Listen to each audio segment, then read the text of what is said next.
Hello and welcome to Tara Smith's Kitchen. I am Tara Smith and today I'm going to be making cabbage rolls, basically holubky, and I'm going to kind of use up a few ingredients that I need to use up, and so it's not going to be exact. It's going to be kind of what I'm making, and I'll explain that along the way. What I'm doing here, because I do have some things to use up, and this would be a great way to do it. And at the moment, I have rice here boiling. I've got a cup of rice. I'm getting that ready. And you're going to need 2 eggs. You're going to need a few onions. You're going to need lots of paprika. Some kind of pork and some kind of beef would be great, minced up. I'm using hamburger meat and bacon that I chopped up. Not quite a 2-to-1 ratio, but it'll suffice. And of course, I've got cabbage. I've got 2 heads of cabbage. I've got tomatoes and I've got garlic. You're gonna need salt. You're gonna need pepper. It really doesn't have a whole lot of ingredients. It's got a lot of onion, a lot of paprika, and cabbage, hamburger meat. It's not extremely complicated. So let me move this pan. We will need this pan in a little bit, just we don't need it right now. And I'm gonna do a little switcheroo.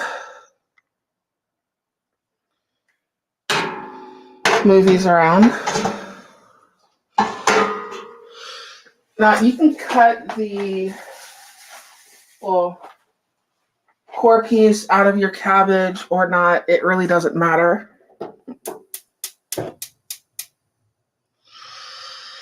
And we're not actually going to fully cook the cabbage. We're going to soften it up and hopefully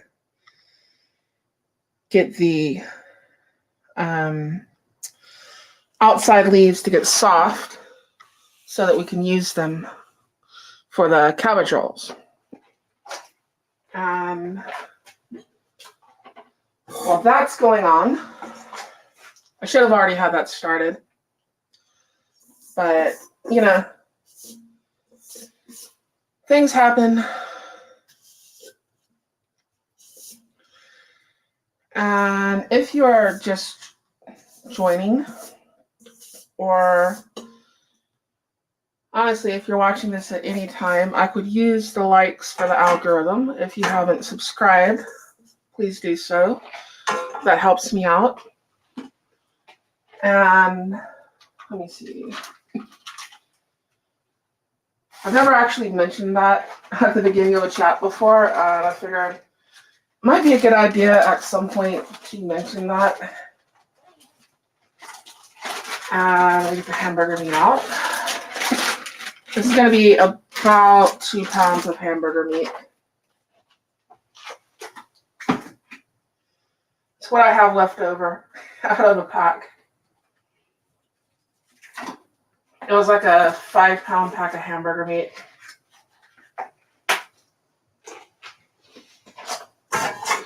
And I need to go ahead and cook this.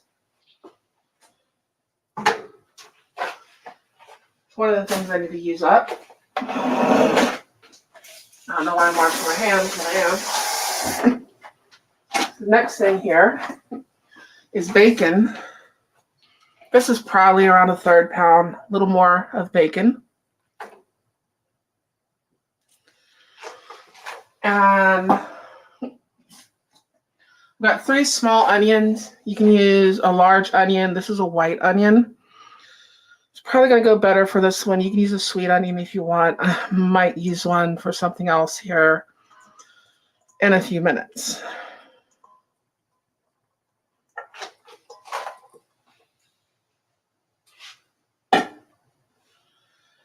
And this is 3 garlic cloves that I've got sort of minced up. Spread that throughout here.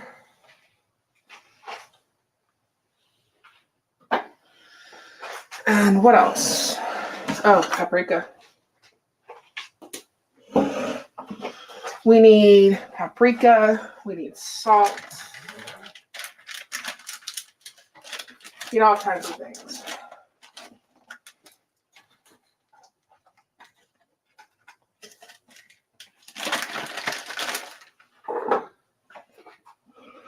This is actually a tablespoon of salt. It's a lot.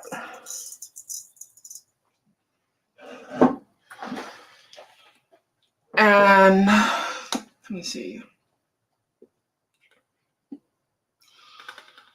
I'm not going from a recipe or anything, so I'm kind of winging a bit of this. Actually, I'm winging most of this. Kind of how I feel. There's 1 tablespoon of black pepper.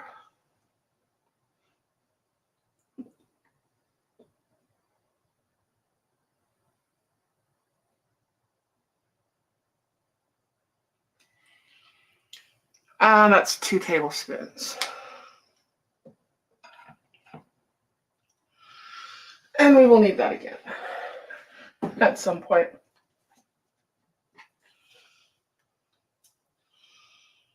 Rumble should be playing. Update it. Oh, here we go. Rumble is playing. So if you're on Rumble, hello.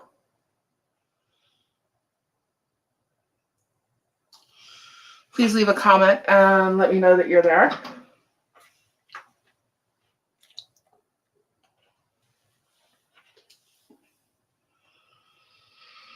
Let me see, where was I at? Okay, we have pepper, garlic, salt. Oh yeah, paprika. How much paprika do I want to add to this? I had a viewer request that I do cabbage rolls. So that's what I'm doing, a viewer request.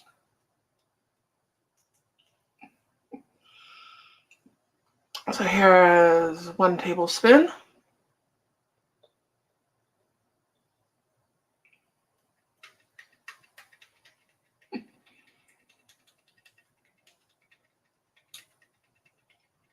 I know how to get more paprika.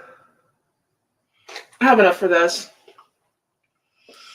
And of course, I'm using sweet Hungarian paprika.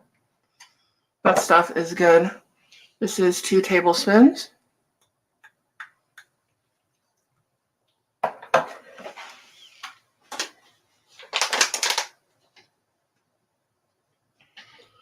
You're also going to need tomatoes.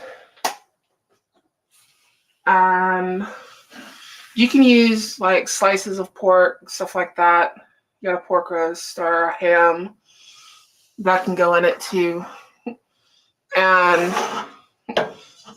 I'm going to start mixing this up a little bit. And then I'm going to add 2 eggs to it.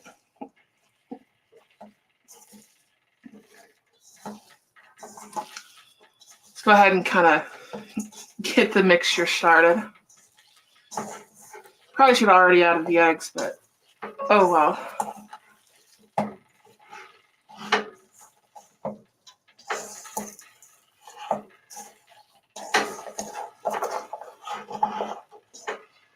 Grab this.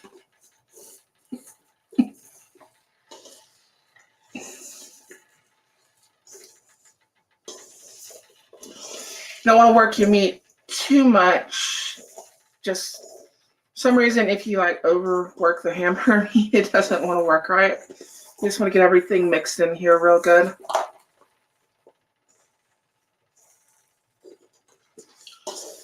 And get this turned over from the bottom so I can get everything mixed in with it.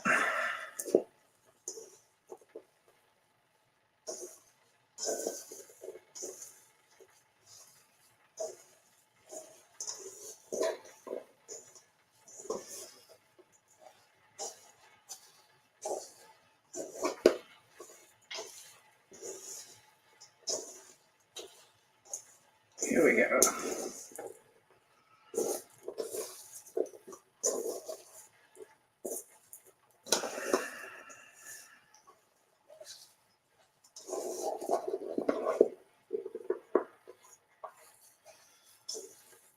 Don't worry, I got the pot back up there where you can see it in a minute.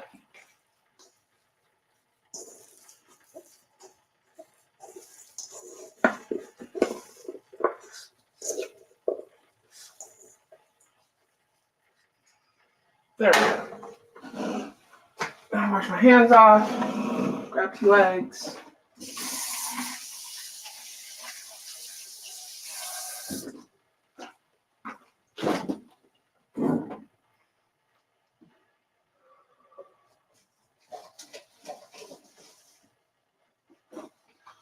You're also going to need a length of sausage.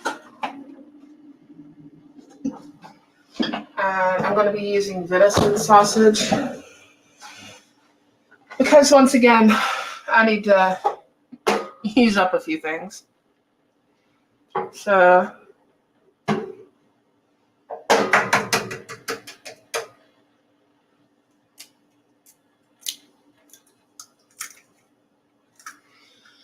that is 1 egg.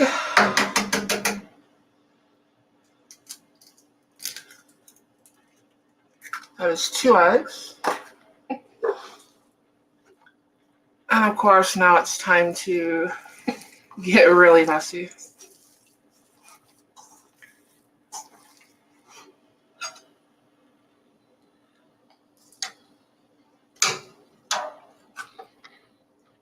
And turn this in here.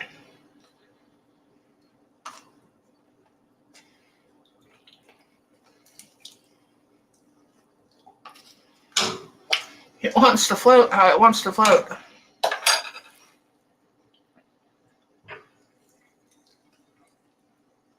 There we go.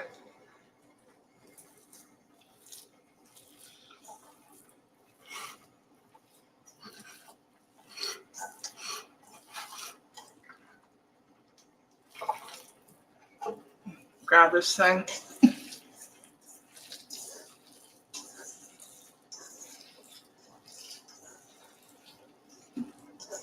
You're going to be doing a lot with your hands on this one because you're going to be putting all this meat and everything into those cabbage leaves.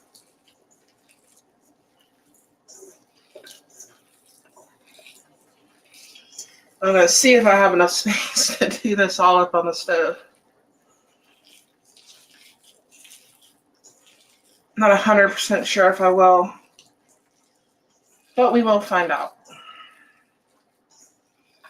That is for sure.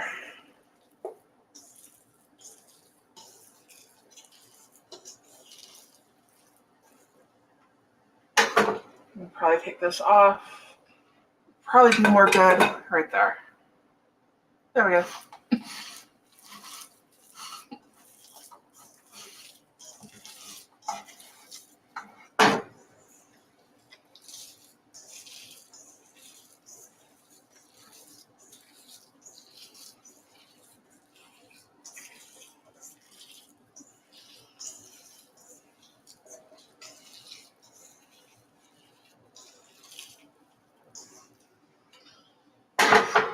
And we have another ingredient. It's going to be a little hot.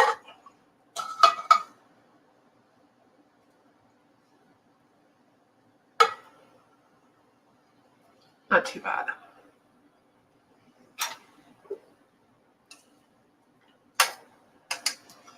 Keep my hand from spinning on the thing.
you're on Rumble, I'll check the chat in a minute.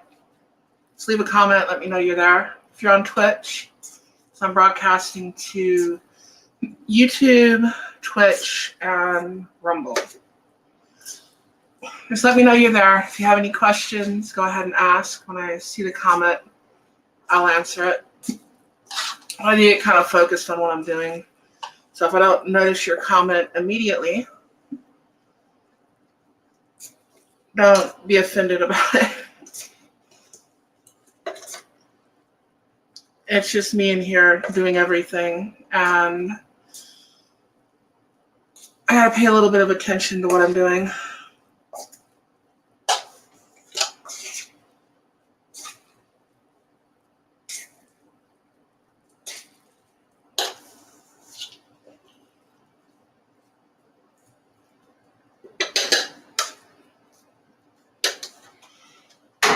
And there we go. Paprika. I could almost put another tablespoon of paprika in there. It's tempting. Very tempting. Wash my hands.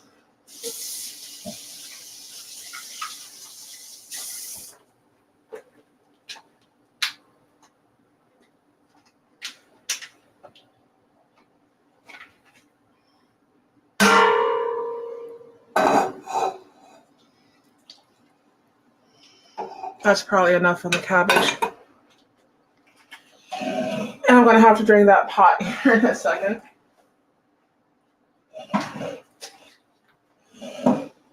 So for now, I'm going to put that back there. What is the next thing I need to do? You have meat to chop up.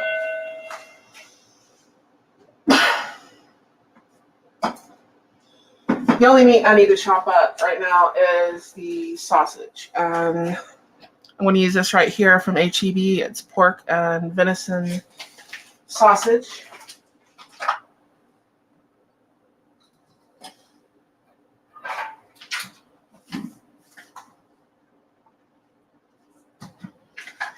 You can peel it, you can not peel it. It's up to you. People have different tastes on that. I can go either way, depending on what the sausage is.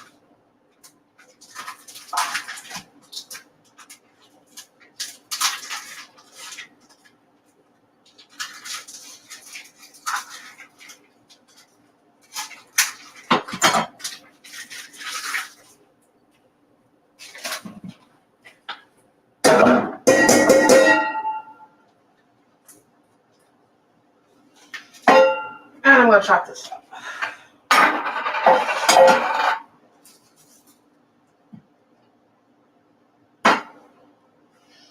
We're also going to slice up the tomatoes.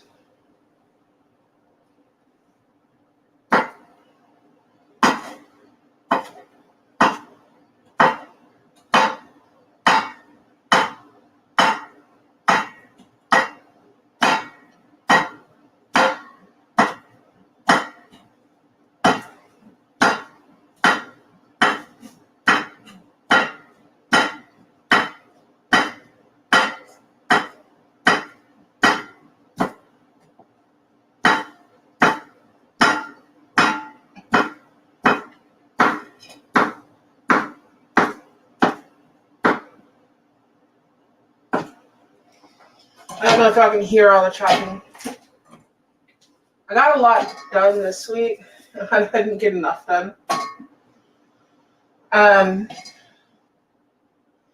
Hopefully I can get started on actually painting my kitchen, stuff like that tomorrow. Got most of everything else done. And that's the sausage.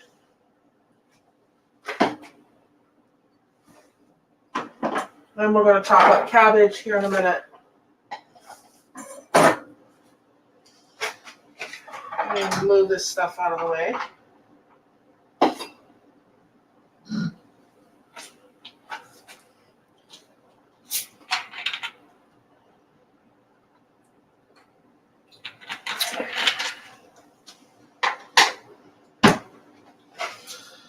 I do not know what I'm going to do while this is cooking.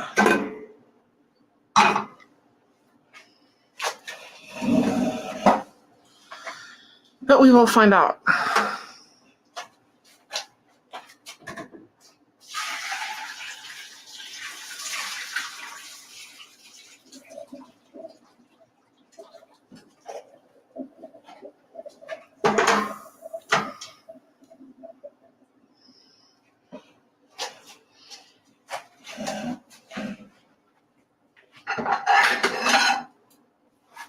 Another plate. And a hot cabbage. And move this out of the way.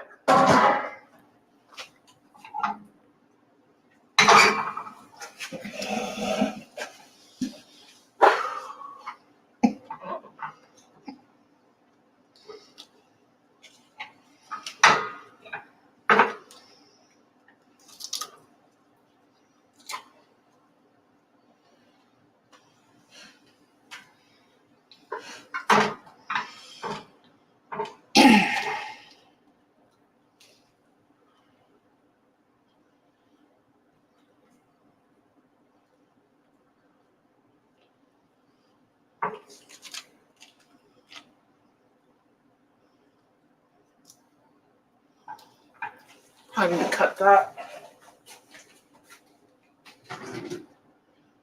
Make it a little bit easier.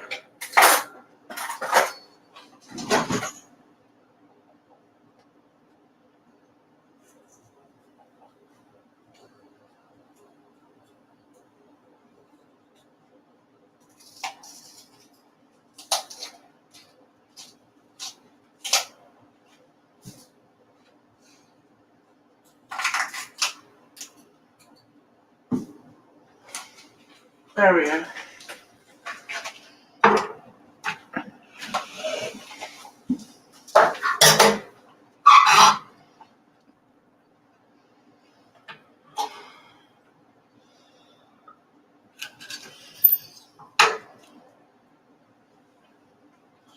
I cut that thicker part off of it.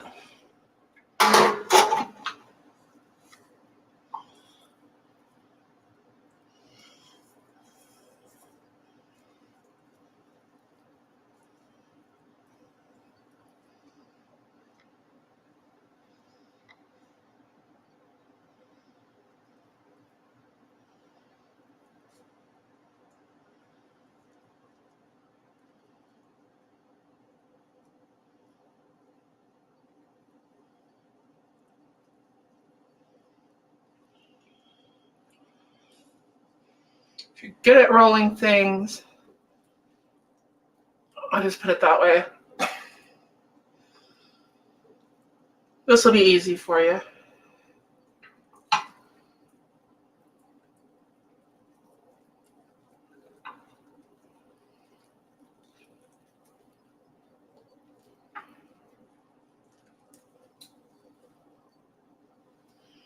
And there's one.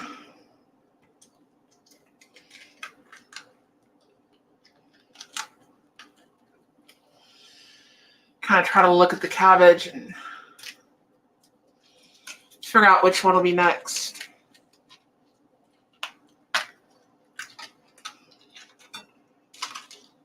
Hopefully without tearing it up too much.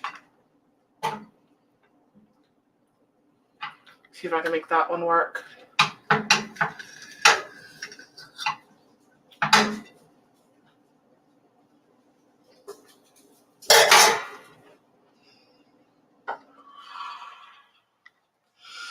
Don't know if I can, but I'm going to try.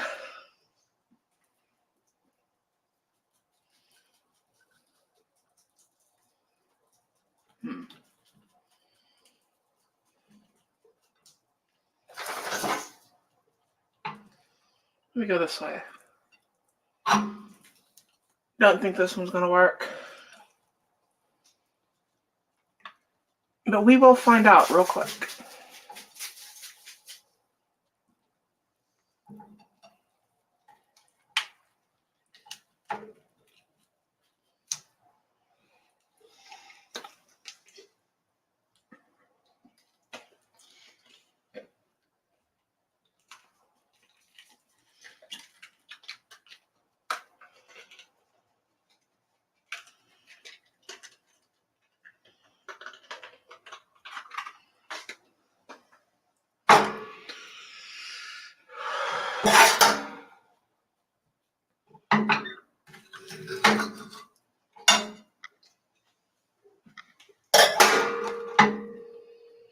Yeah, that one's not going to work.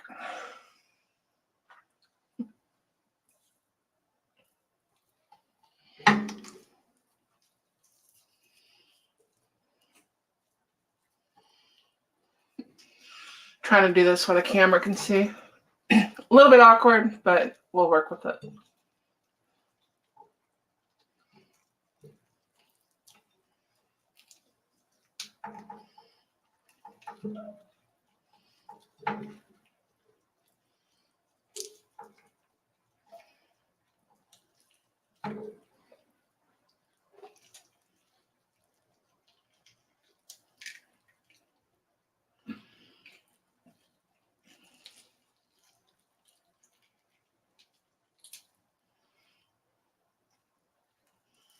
What if that didn't come undone?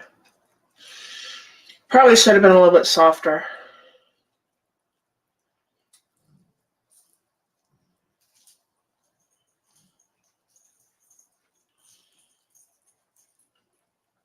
I think that's what we're going to do.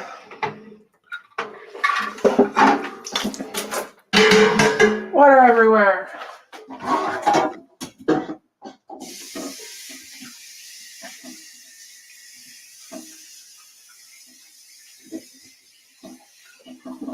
Need to cook it just a little bit longer.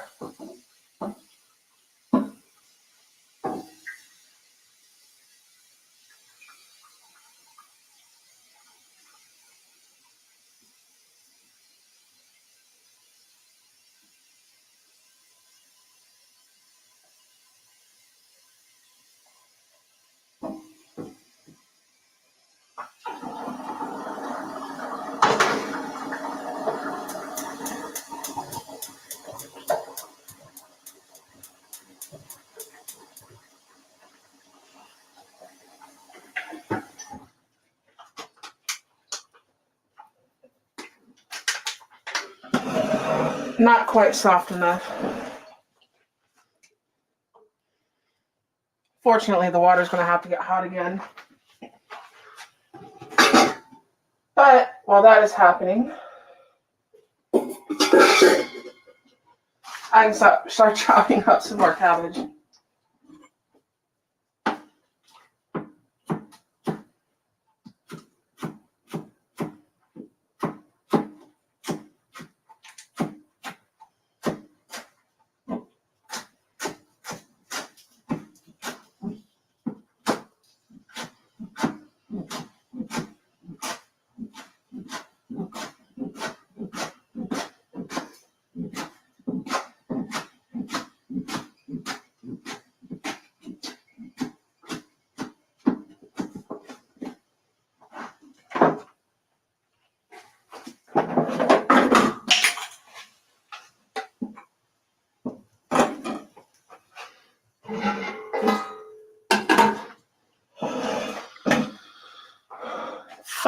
If I switch these pots,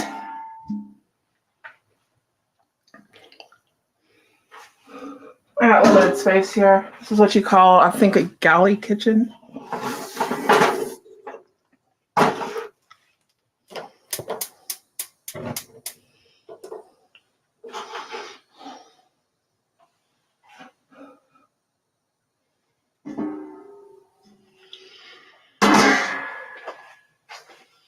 But anyways, let's see what I'm doing with the rest of the cabbage.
Shouldn't need much. It's like just a little bit so it has some on the bottom.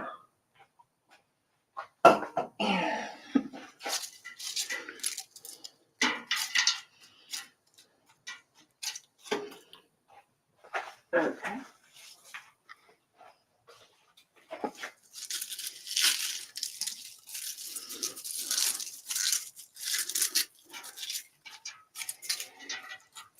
Kind of flatten that out a bit. How much more cabbage do I have?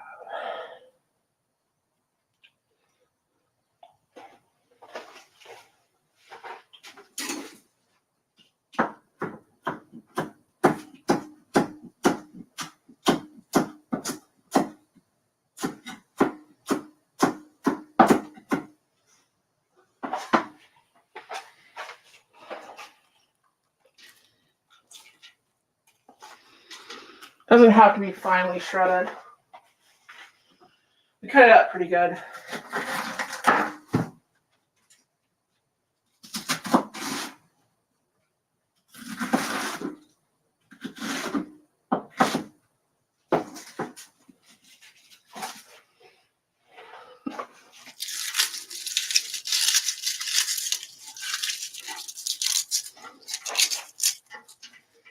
That ought to be enough.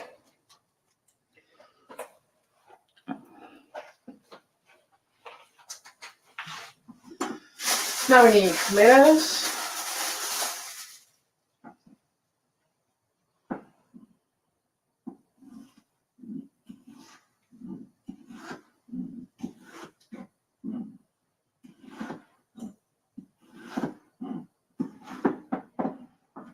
And my power is flickering. It's wonderful.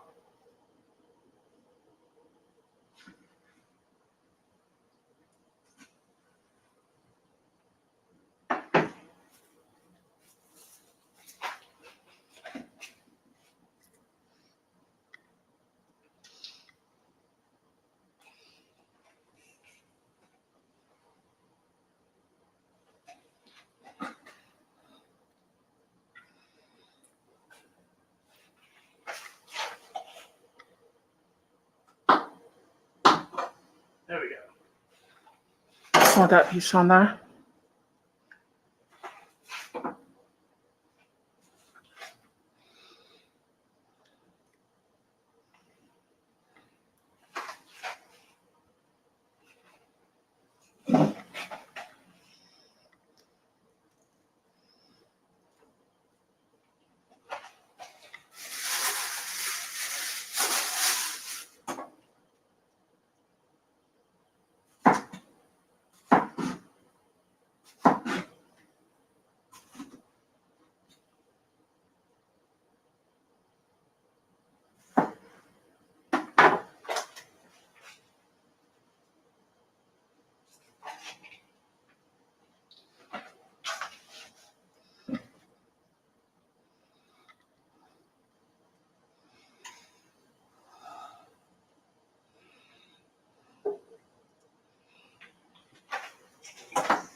And here's some bacon.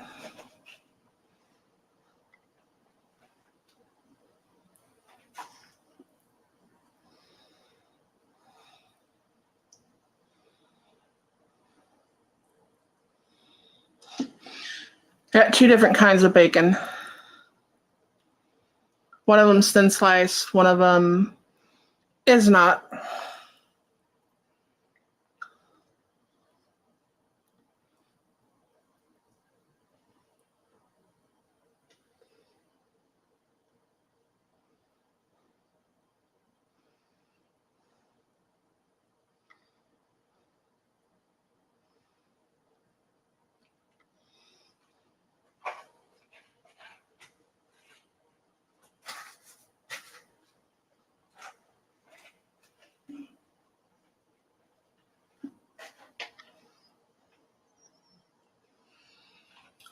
Then the sausage.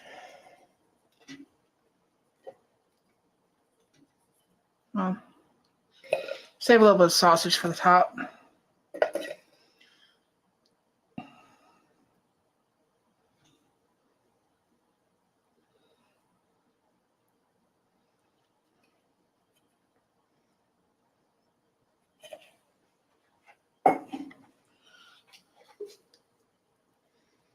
And this is going to cook down.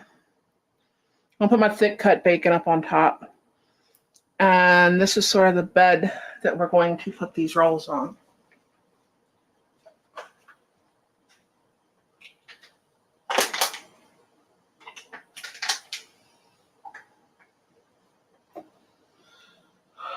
So now that I have that done,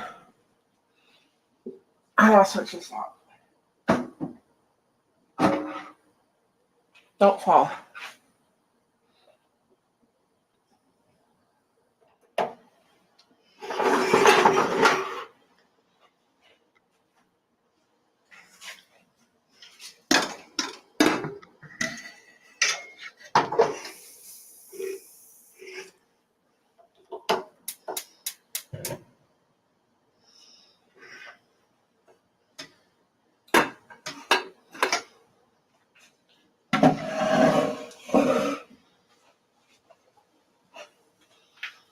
Okay.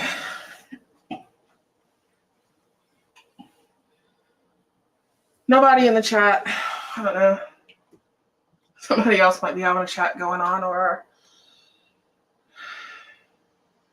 maybe other people have a life. I don't, so I'm home on a Saturday night.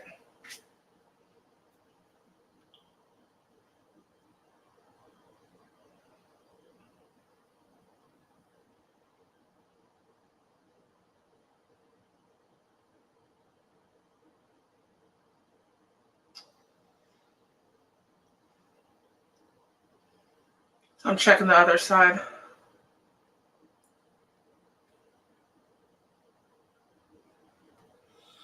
Am I corking someone?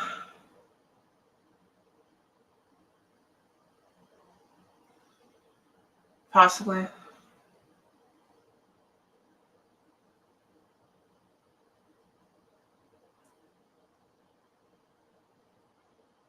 Very possibly. I don't see him though.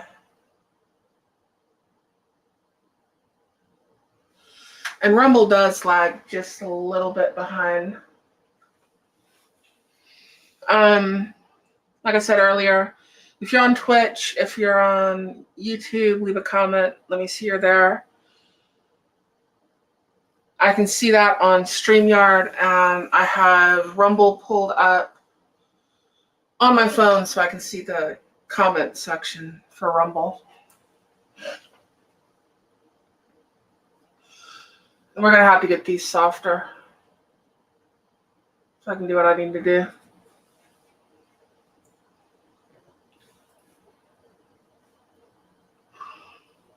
So this is going to cook for a few minutes. The first one was okay. The second one, not so much.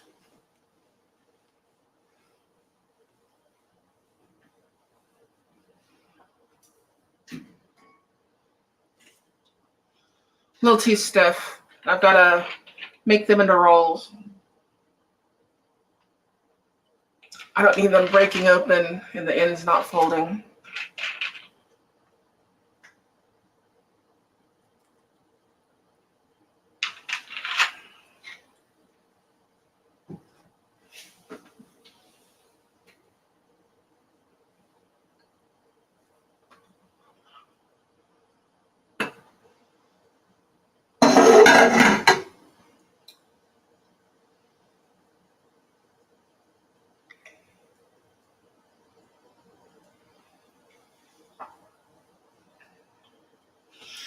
But that is a cabbage.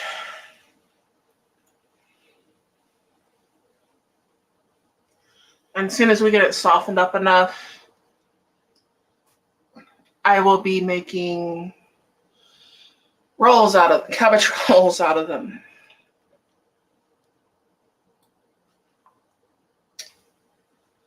Let's see who else out there. Krabby Turtle was there earlier. He left a comment that he had to go, and he'll stop back by later if he can.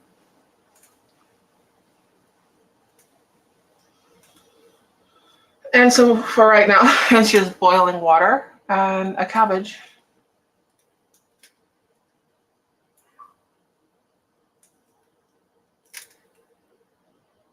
And yes, that water is hot.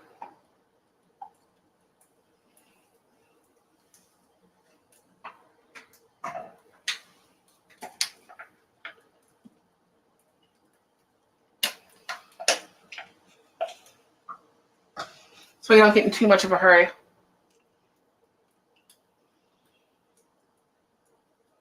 And of course, if there's anything that you would like to see me cook, if I can do it, leave a comment in the chat or in the comment section, and I will see what I can do.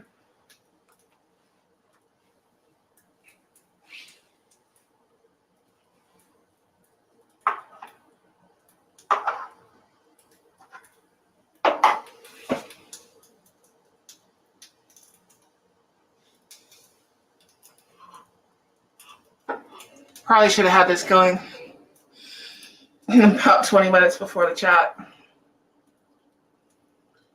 It is what it is.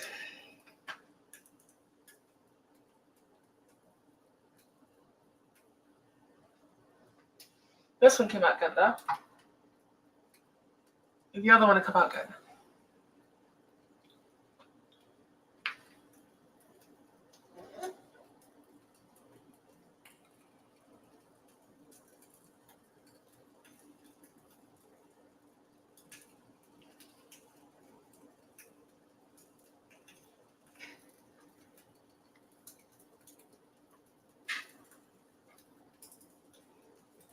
Playing with my food.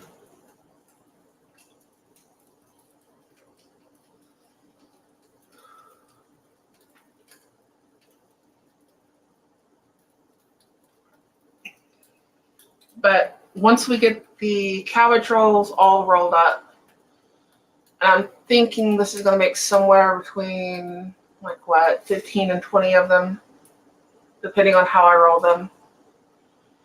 I'm going to take another onion and some more paprika, and I'm going to saute it, and we're going to pour that over the top of it.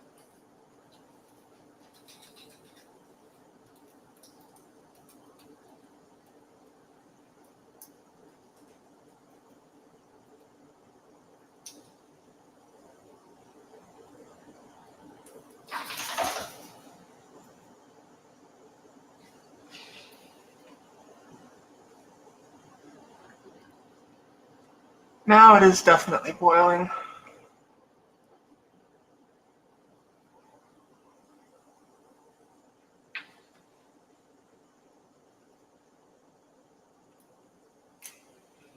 I usually do stuffed peppers.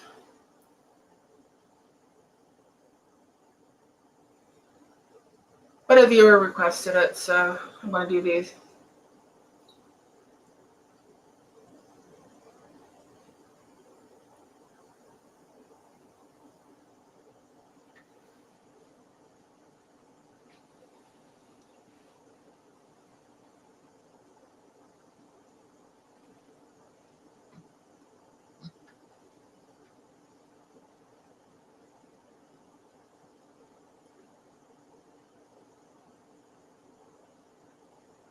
There we go. There's rumble.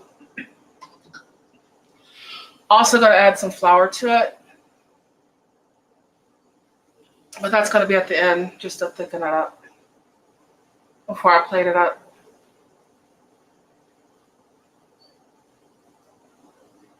You'll see.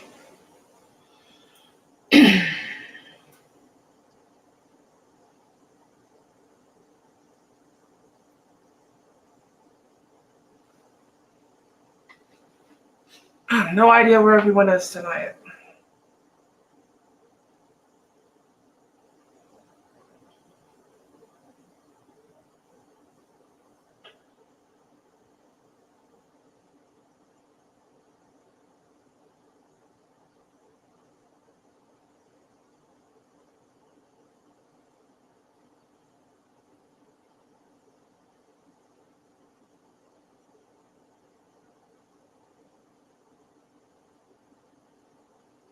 Checking Discord.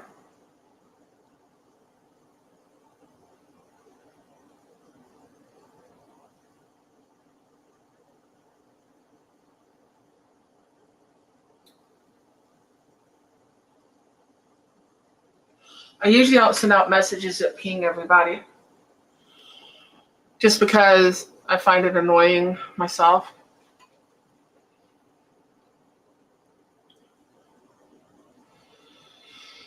You get constantly pinged.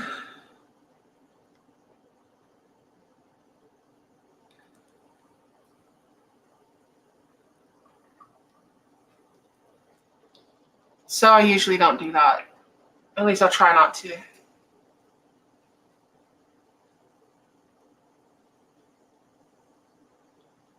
I do have a Patreon for anyone who is interested in supporting my channel. Let me pull up my Patreon and I'll see if I can post a link.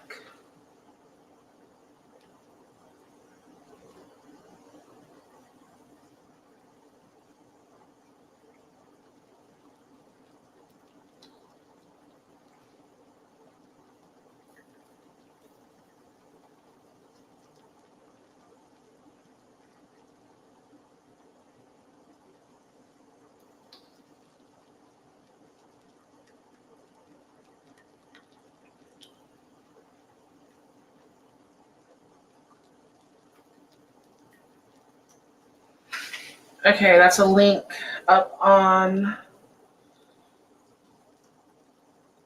the YouTube side.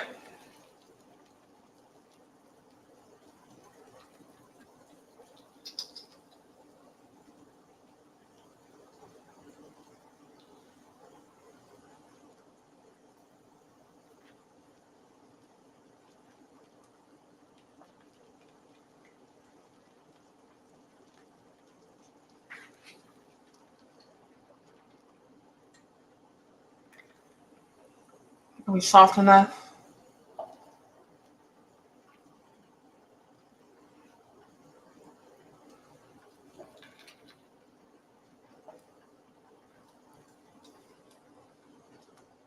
Smells like cabbage.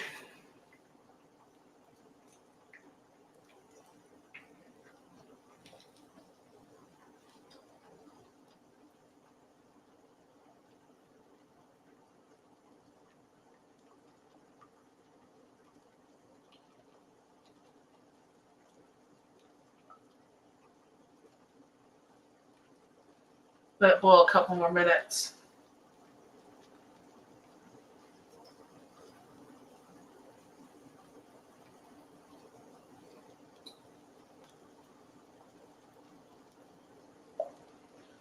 And my Patreon has links to my Discord. Has linked to Discord roles. You should still be able to do a custom for $1, or I think the minimum with a roll is like $3, and there's 5 and there's 10.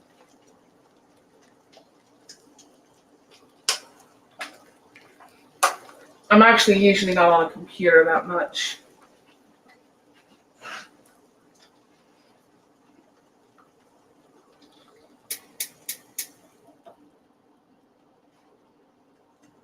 Thinking that should be enough.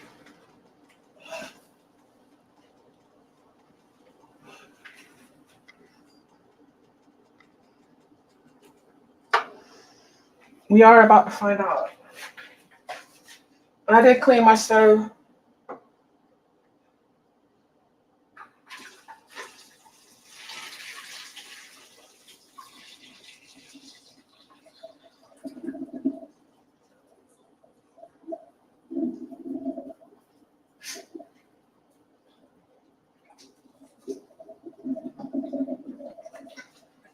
I sloshed it earlier. Like cut underneath there.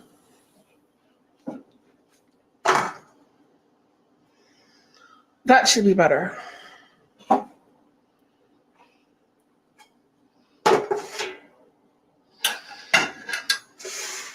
So now, I'll see if I can do this.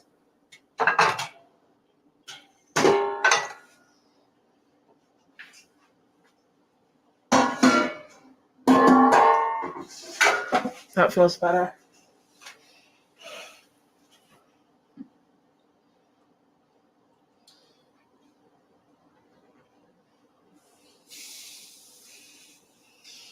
have to wait for it to cool off for a second. I don't know.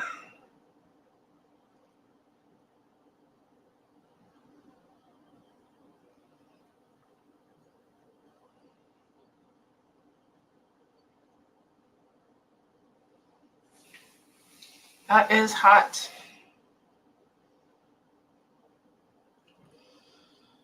But it is soft enough. Move this over here. Where'd my little knife go?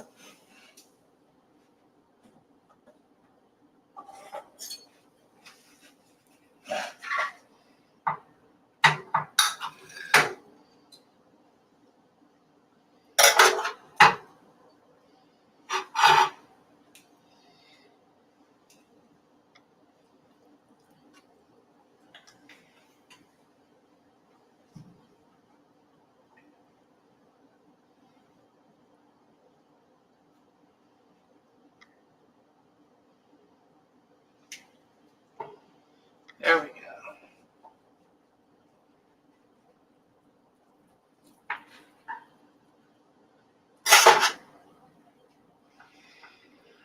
Here I am making a mess. But that's cool. So I don't want to do this. I like this.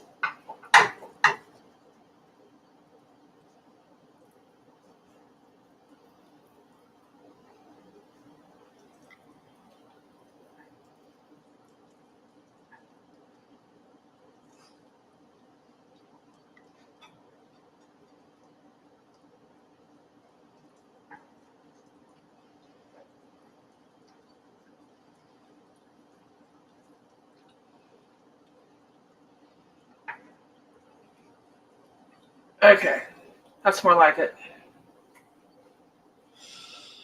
There we go.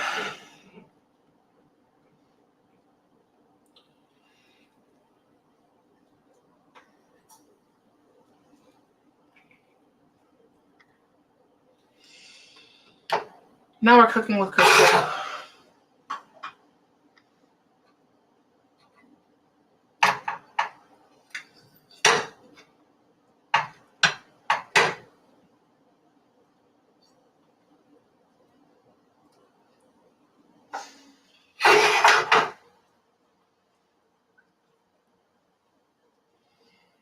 I have to move these over.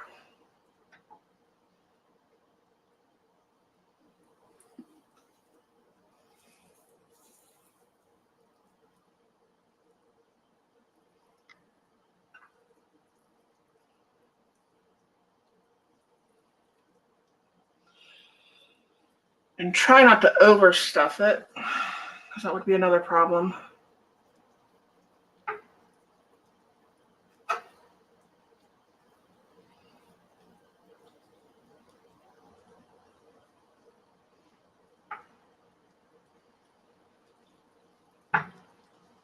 If you're used to rolling up little tacos or something at work, you'll probably be really, really good at this.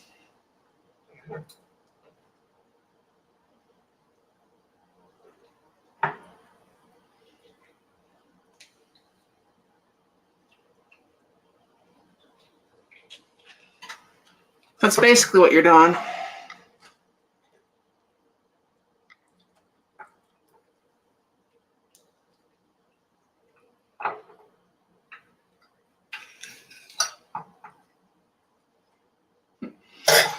And once again, this is live.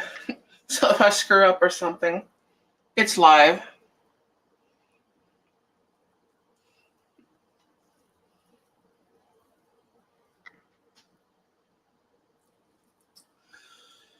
And that's just the way it is.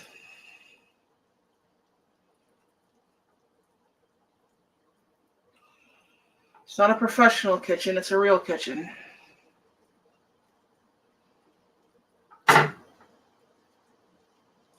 Like the kind, if you don't like what I fix, you can eat it tomorrow. That kind of real kitchen.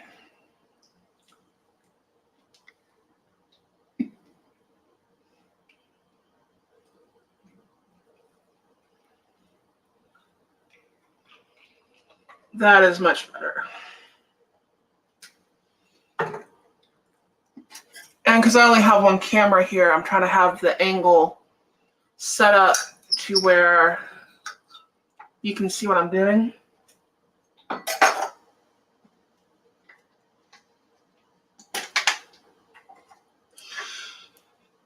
That also complicates things just a little bit.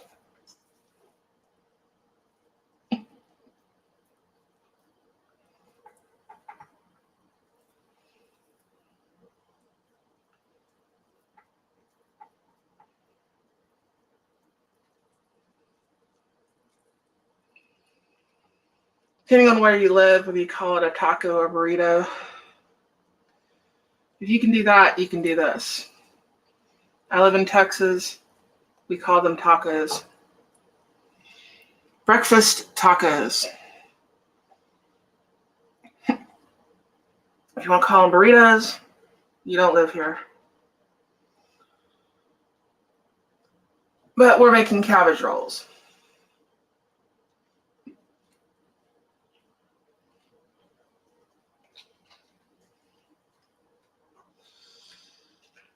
I'm just saying, if you can roll those up, you can do these.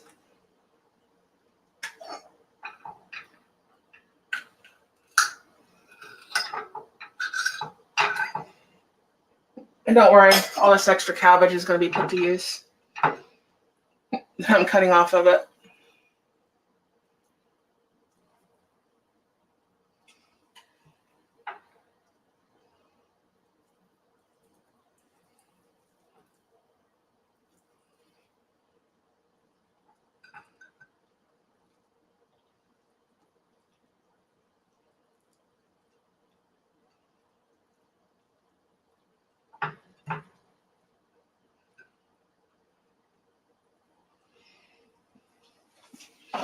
And that would be a few.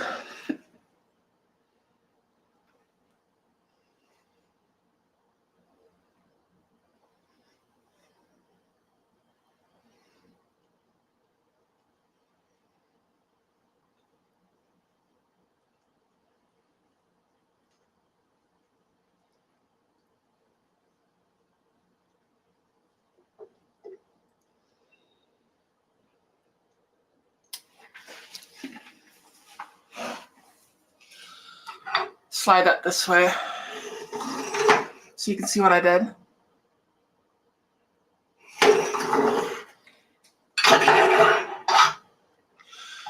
Just in case.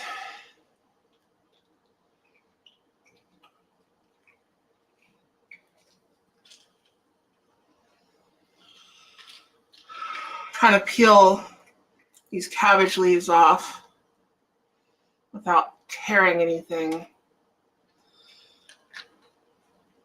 And a cabbage, like lettuce, kind of will grow into itself a bit, if that makes any sense.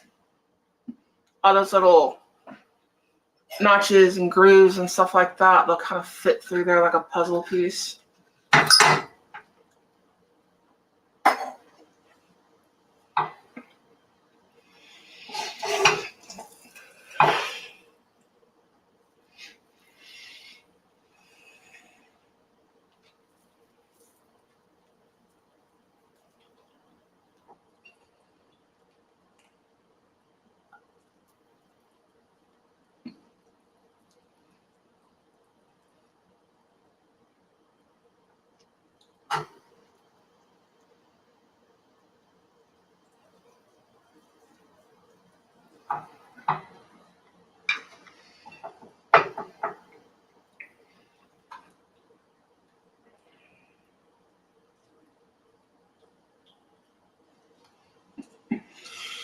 And the smaller the head of cabbage gets, the more it's kind of grown into itself.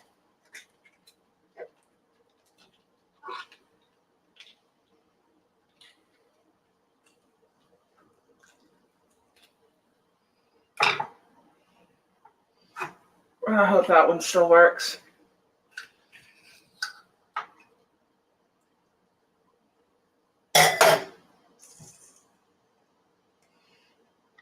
Is that one kind of ripped open?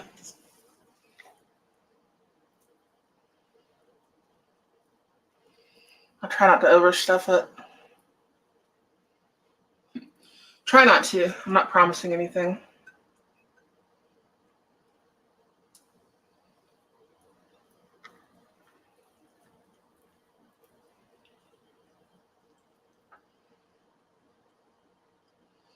It'll be a small one for the corner. There we go.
And we're just rolling up cabbage.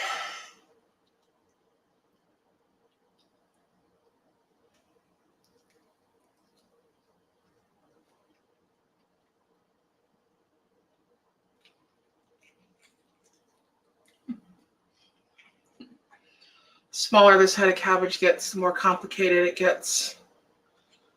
You get these things off of it. That's what I'm doing there.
Go ahead and put that one in there.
That one there. Ghost Shadow, hello. How are you doing? I've made a mess here.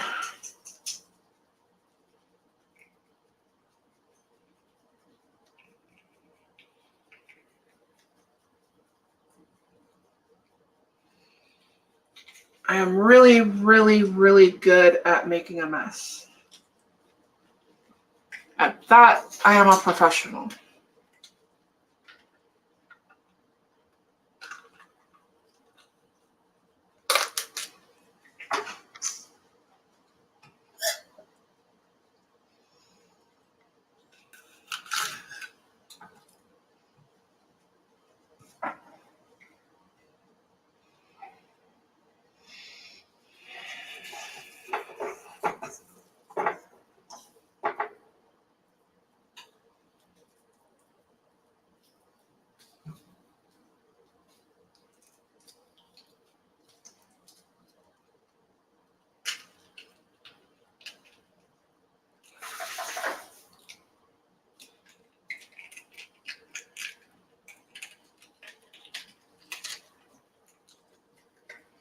You really want those outside leaves.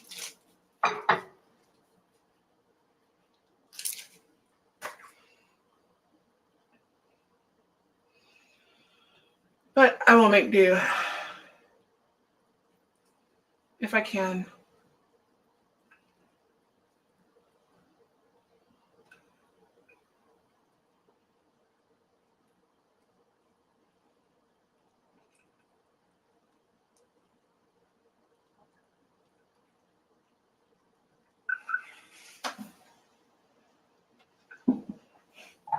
I get a better one off of here.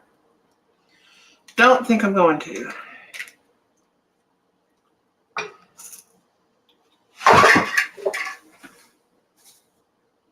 have a better leaf here.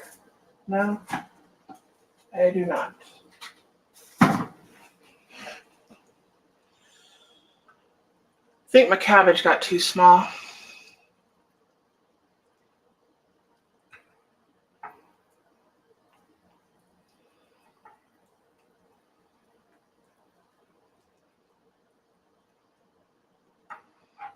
So I'm trying to doctor up a roll here, like the last one,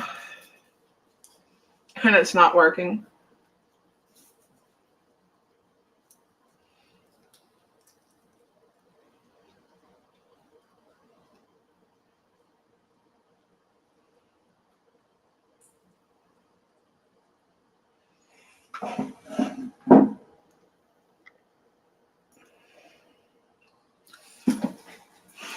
Try to make one more. So I can use the rest for bell peppers.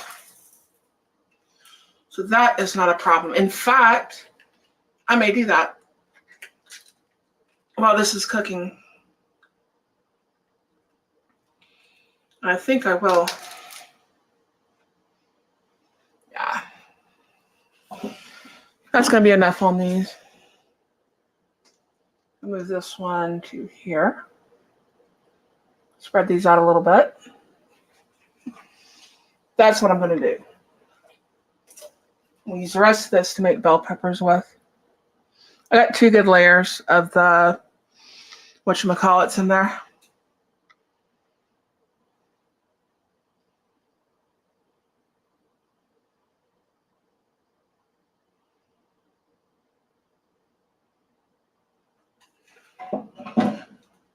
Go Shadow. Ham and chili. Hey, it works. You're not starving. So we're all good. Anyways, I'm going to get to chopping the rest of this.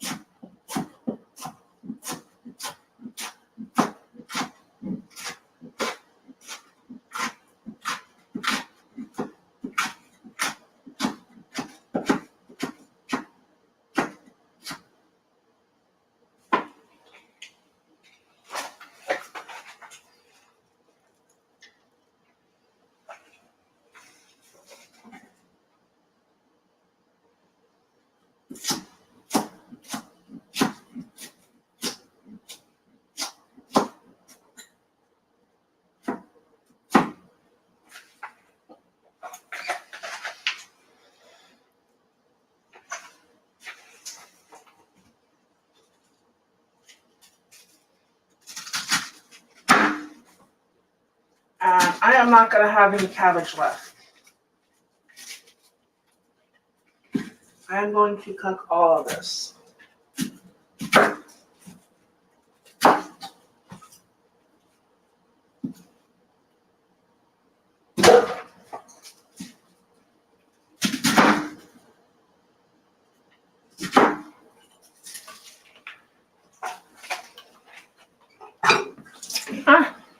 See, that's how I got my stove ready right there. It happens.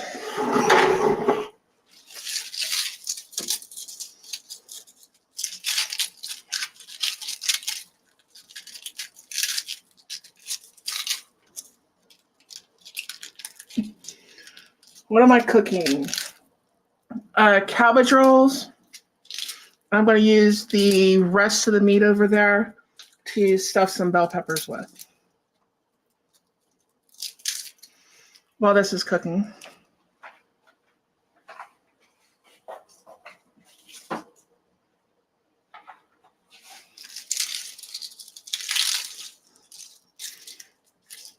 I need to find some kind of lid for this pot. Do not know where one is.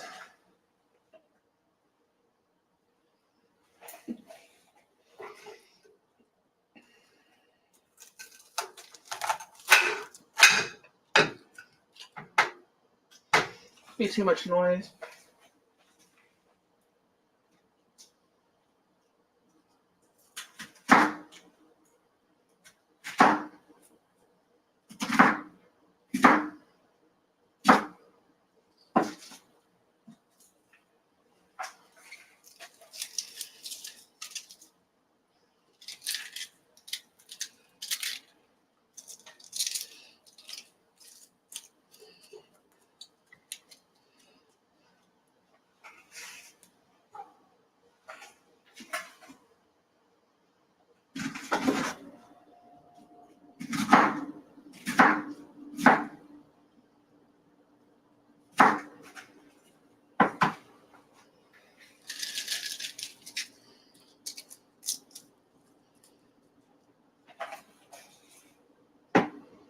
And that will work.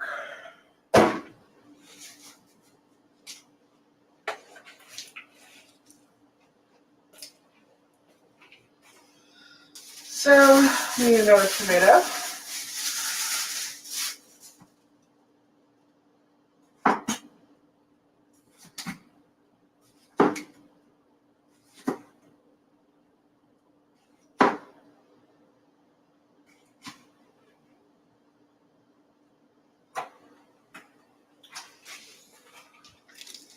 I'll level this out some.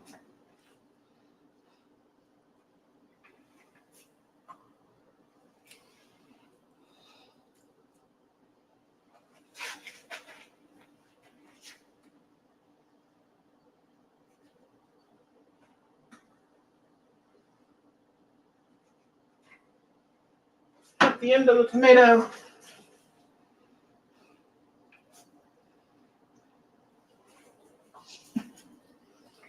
The rest of our sausage.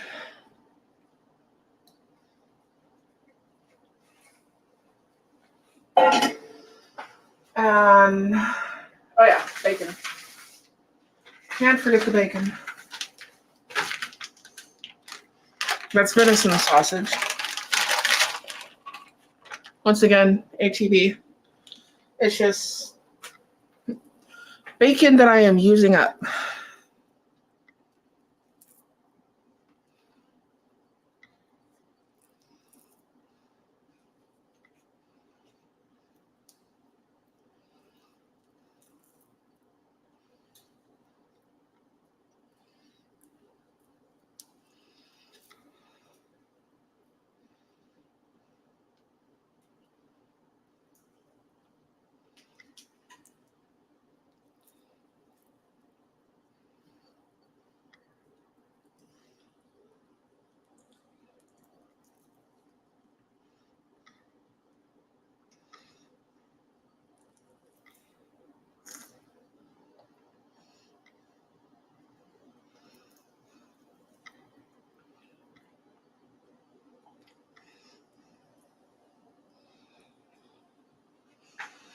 Coolness.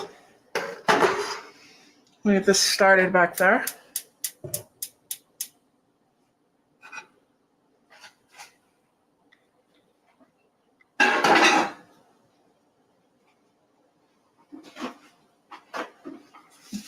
Clean my stove off a little bit.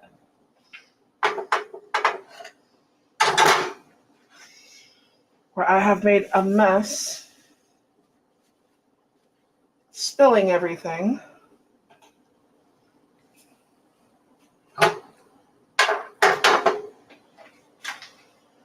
And where's the other thing? Here we go.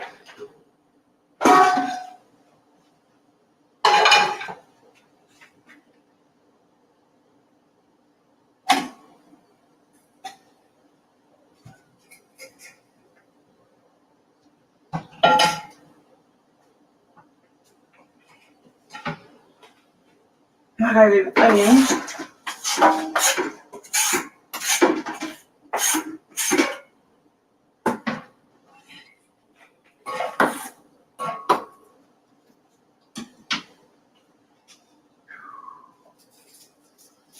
I want to use a big one. I want to get two of these small ones. Maybe two or three of these small ones. I got these.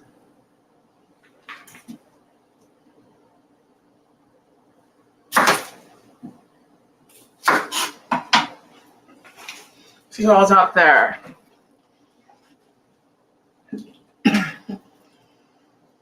We have Sidhearth 00847. We have M. Gabriel, and we have Ghost Shadow. So welcome all. You just missed me screwing up. But this is live, so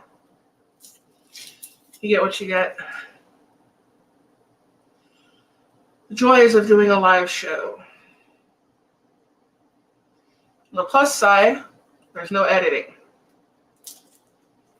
On the downside, there's no editing.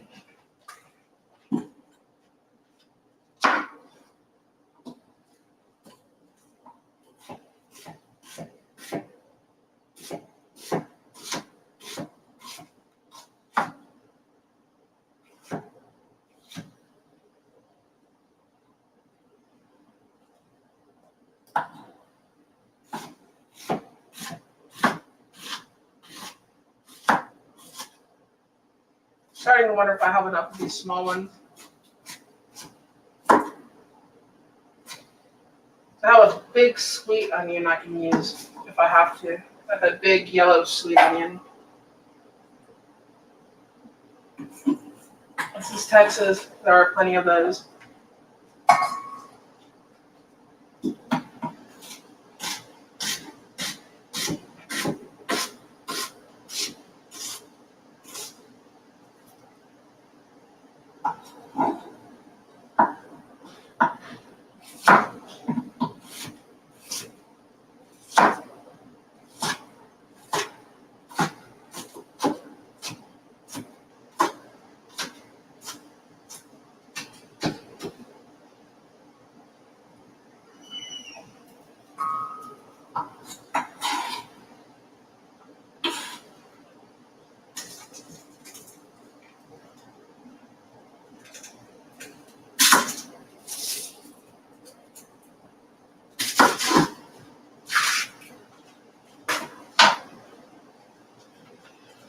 So now I'm just peeling onions.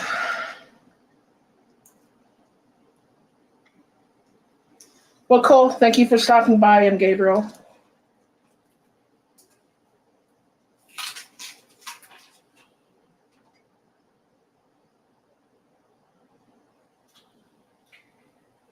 I'll check Rumble again here in a second. When I get these onions cut up.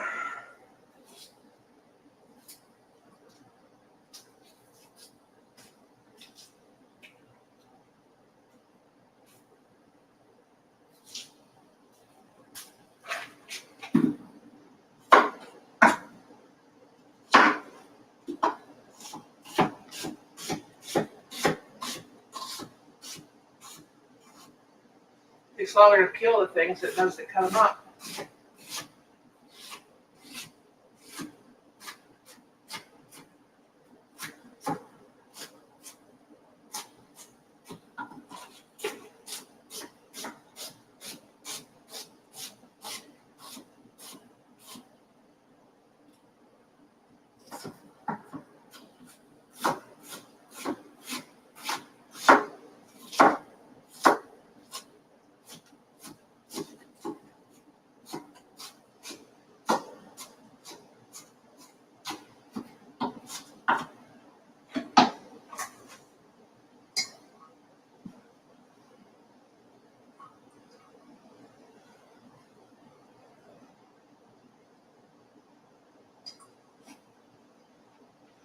Yeah, I'm gonna do one more.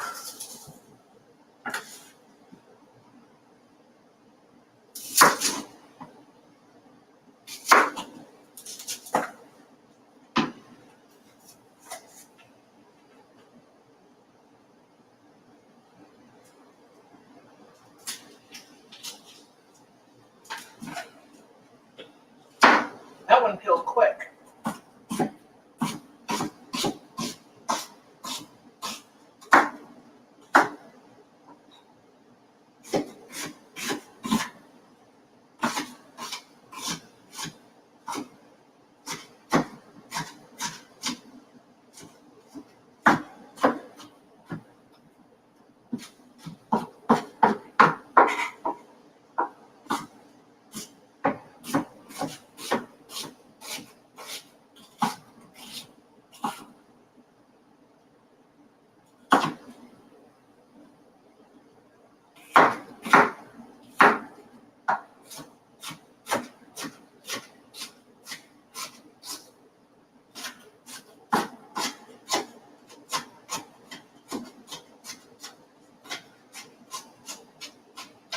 I'm gonna make something to pour over the top of it with.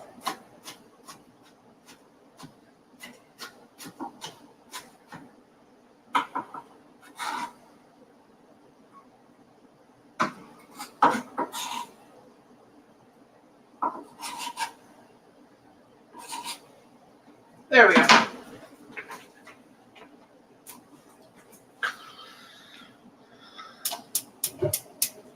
Start that up. Olive oil in here. You can use whatever kind of oil you want.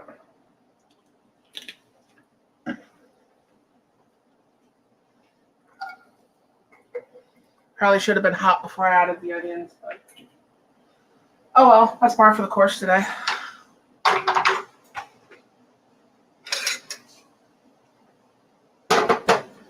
It'll start sizzling in a minute.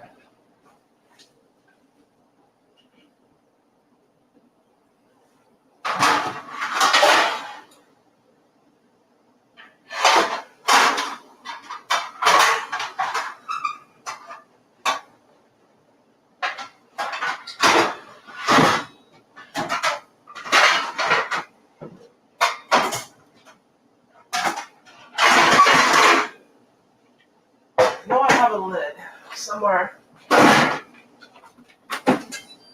that will work. Maybe this one will fit it. Now that is amazing. That will work. Something went right. Awesome.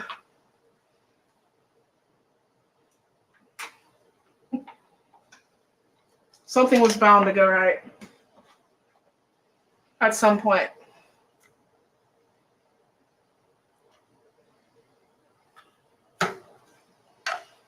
Should have got the grease or the oil hot before I put the onions in. It'll be okay. It's not the end of the world. Not yet. Now let me check Rumble. See if anybody's watching me mess up over there.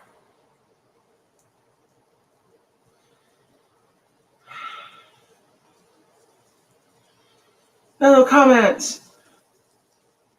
I'll leave a Patreon link over in the comments on Rumble for anyone who's watching later. If you wish to support my channel,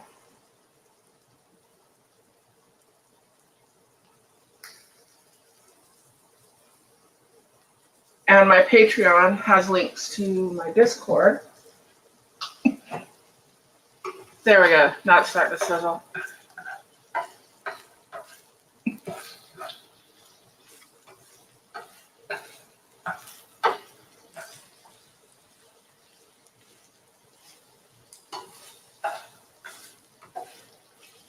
Now it's starting to sizzle.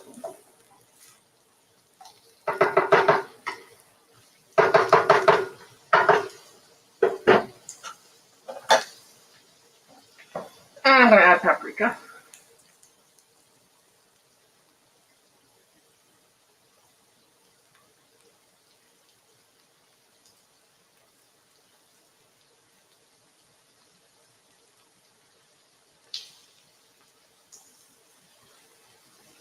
One.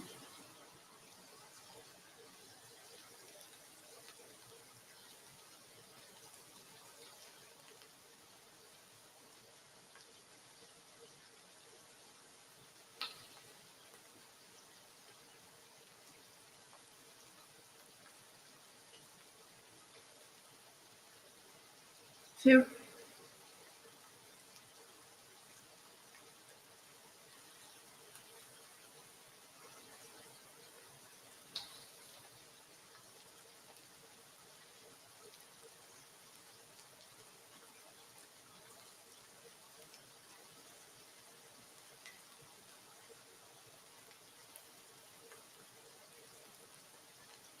And there's three.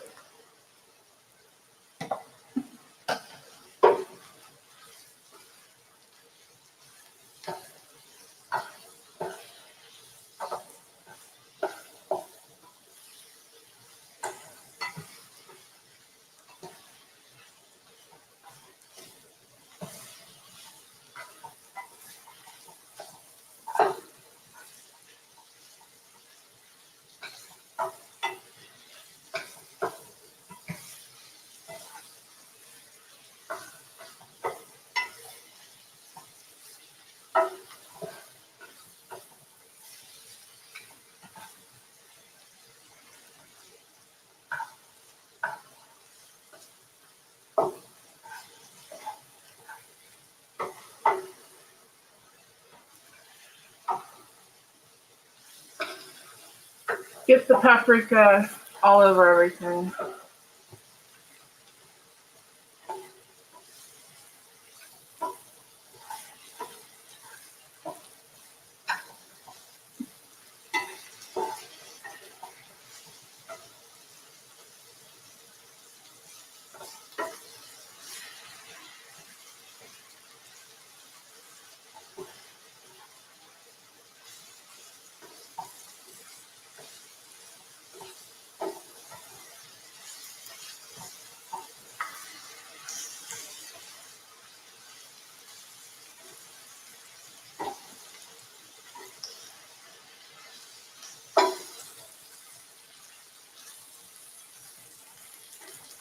If I wouldn't have already cut up the other head of cabbage, I would have made some more cabbage rolls out of the rest of that meat, but I already cut it up. So it got too small.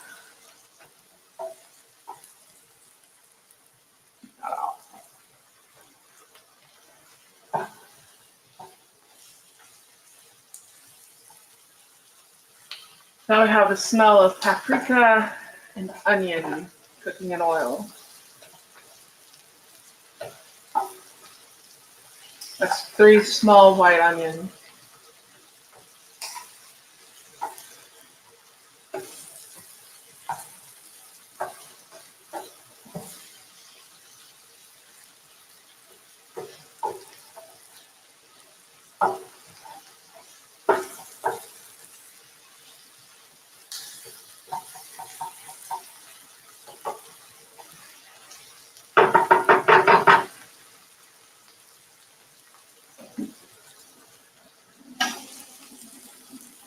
See, that's already cooking down.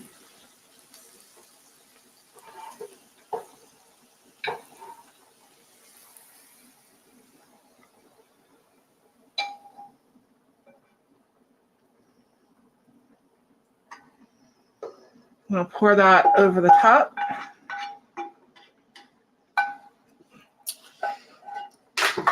And we are going to cover that up. If I can keep from dropping everything.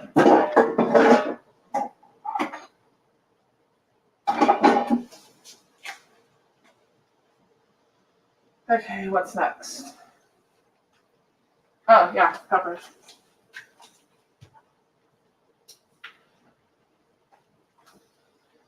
Clean off one of these plates. I'll get started on that.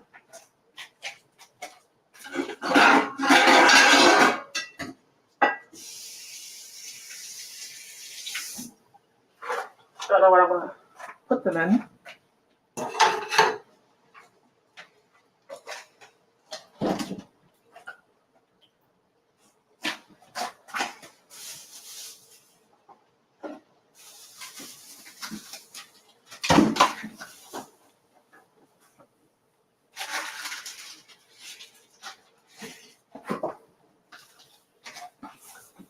I do have peppers.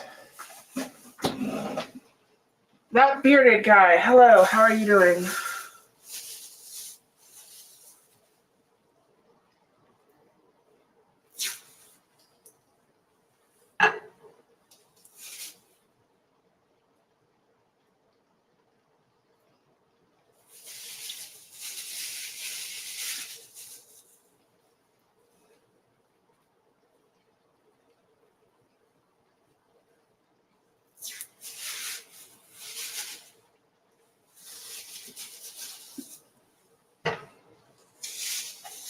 Now, when you do these,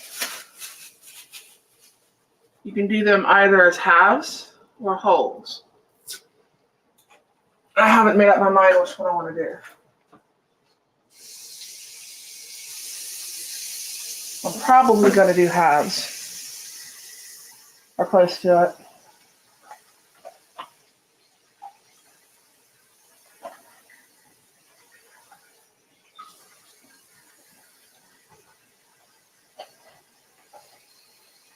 I don't know.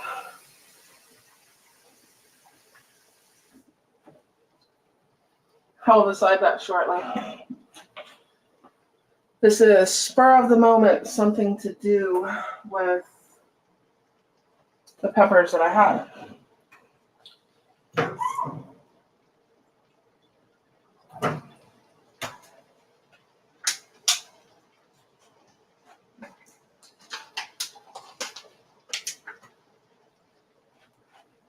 I do have an idea though.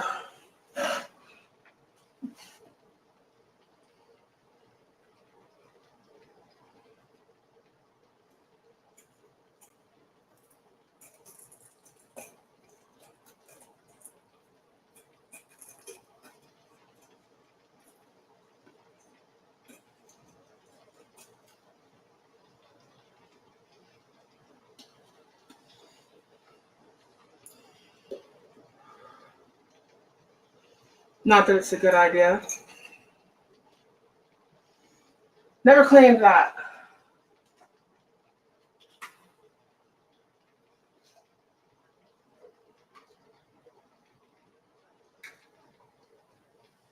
There we go.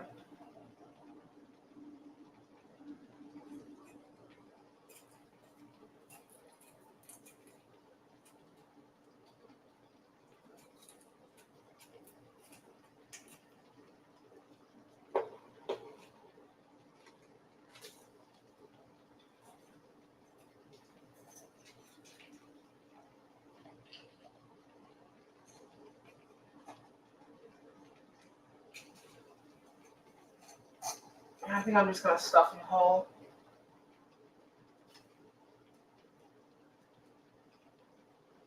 Kind of core them, stuff them, and stick them in the oven.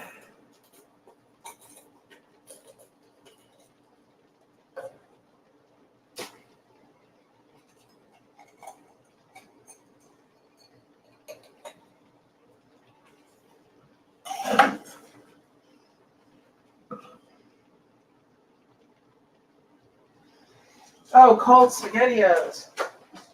I've had that dinner.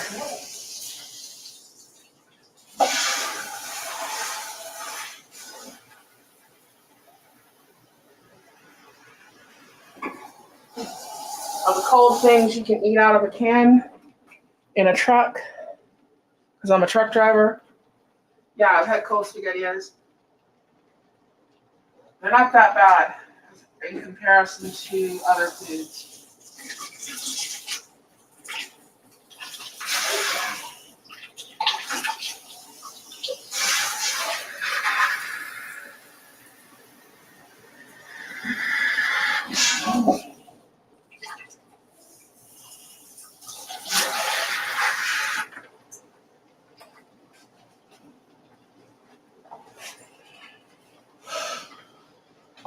Okay. We'll start stuffing peppers.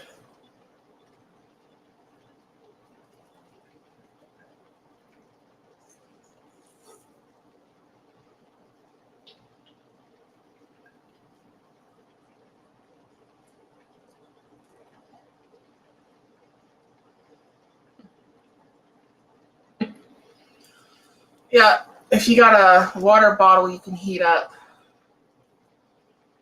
you do ramen noodles, stuff like that.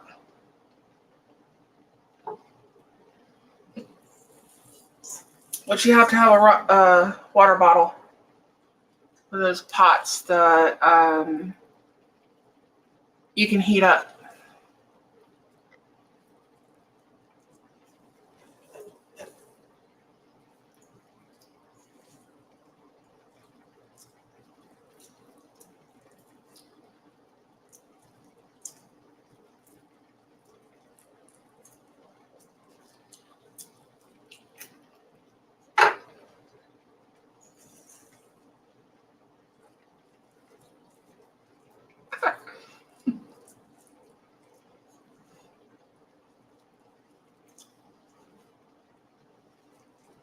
Have to take a few things out because I got my cast iron in the oven. So I have this little galley kitchen.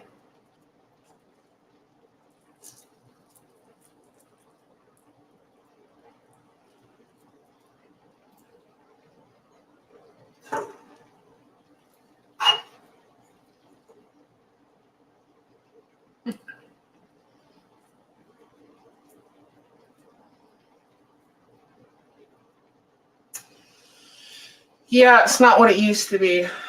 Truck driving. I wish it was.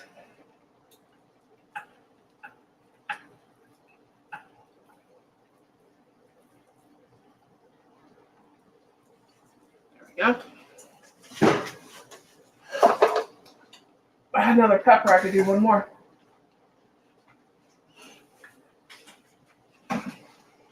So what do I want to stick these into? I was not prepared to do this.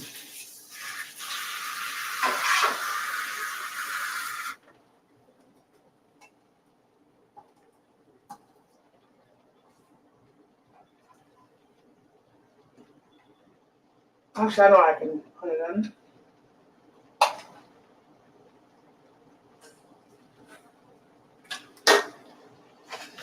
I'm going to have to clean this off. This will be perfect. It is a bread pan.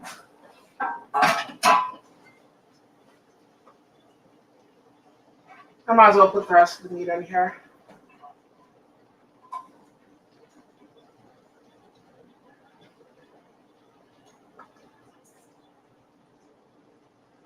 This is just randomness.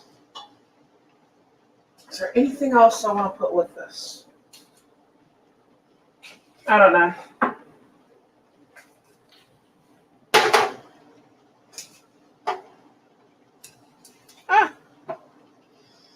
See if I can fit these in here. That'll work.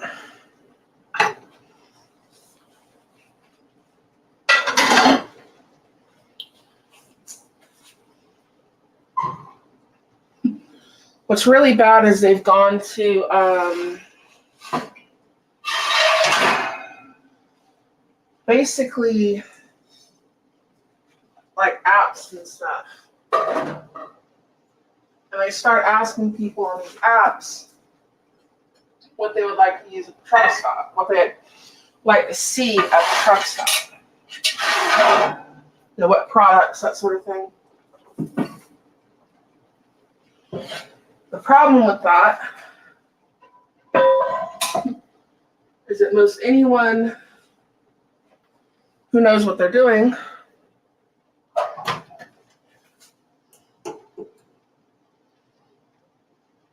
I'm going to turn that up about 375, get it preheated. Most anyone that actually knows what they're doing and has some experience isn't actually on all those apps. Not those kind of reasons. So you have a bunch of people in their 20s that don't know what the hell they're doing, telling them what they want to see at the fuel islands and stuff like that. So the stuff that we actually need, that we've been using for years and years, that stuff is no longer at the fuel island. There's things that we need. We need fuses. We need paperwork. You need bungees, maybe a strap, pins, stuff like that. You need to grab real quick. Electrical tools, wire, tape, that sort of thing. You need that stuff at the fuel island. Where you can just run in, grab it with your fuel. Okay, fix a light, fix this, put a bungee on this, what have you. And they no longer have it there. So that is a problem.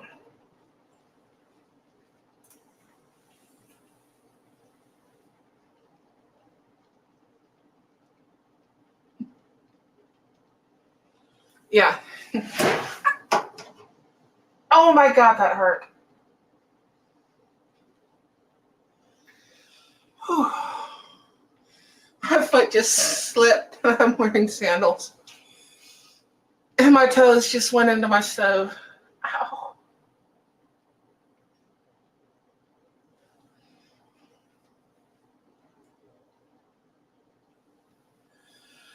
Okay, that hurt. That's what toes are for. Let you know something's in the way. They're like little bumper feeler things that we have out there. They feel where couches are, where coffee tables are.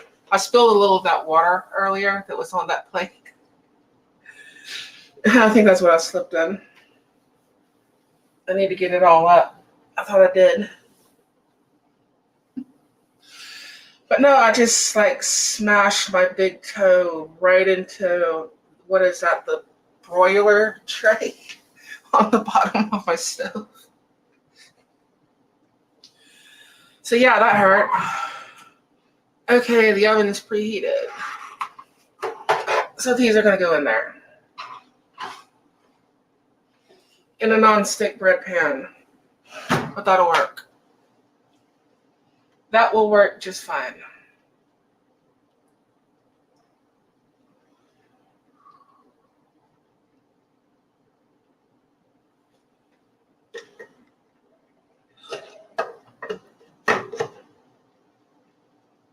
Oh, that smells good.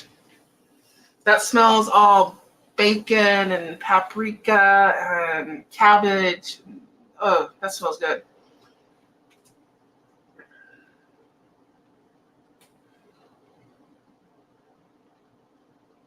Oh, thank you, Mr. Bearded Guy.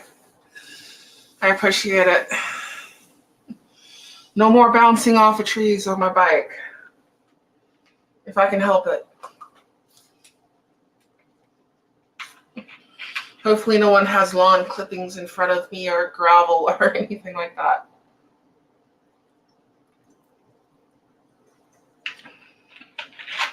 I got the torque down. Thank you, thank you. I appreciate it. Tonight, he says, you are the best YouTuber lady out there. And thank you so much. But tonight I've been screwing up quite a few times. But like I said, this is live. And the pros and cons, there's one pro and one con to doing things live. The pro is that you don't have to do editing. There's no editing. The con is that there's no editing. So the pro and the con is the same thing.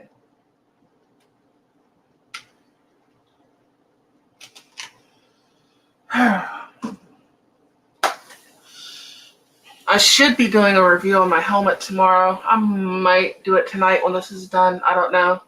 I've been steam cleaning carpets, and I gotta finish stripping cabinets tomorrow, and hopefully get the kitchen done with the painting. I was looking into the price for all my pulls and stuff like that on the doors and the drawers and the hinges and everything. And I would need, I think it's like 48 hinges. And things are like $4 a piece. Like, okay, I'm going to see if I can clean those things up. You know, the pulls weren't that expensive. I don't need as many of them. You know, I only need like 20 something. And the drawer handles, I only need like 8 of them. So that's not too bad. But when the hinges are like $3-4 a piece and you need like 46, 48 of them, I gotta break something with my toe. What is that? I have no idea what that is. Okay. Yeah, that's a lot.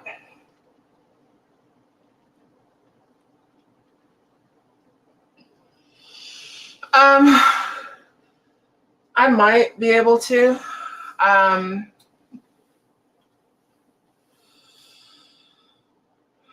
already started. So I might get you a good stripped down view before I start painting it. It's just a little galley kitchen. You know, it's tiny. It's about, what is this? 3.5, 4 foot wide. I need a bigger fridge, but I don't have the money, so I've got like this tiny little fridge in here. It'd be nice to have another stove, but I don't have the money for that. This thing is probably older than some of the viewers. It's not the original one with the house, but it was in here before we got it, and I've had this house for 23 years. And it wasn't new when I got the house, so I'm thinking this is a hot point from like the early 90s.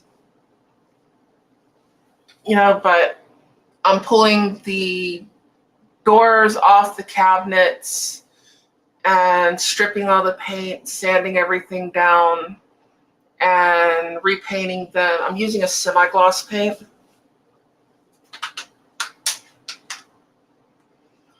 My plan also is, by the time I finish all this, I'm trying to get everything set up where I can have another camera in here, and where I can go from like the bar and back and forth and maybe get a shot like across the kitchen.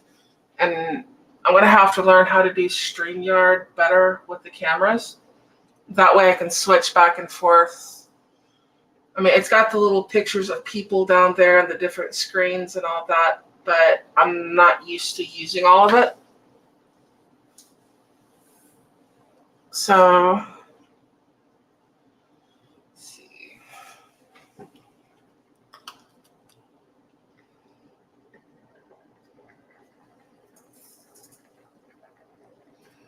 That is cooking down.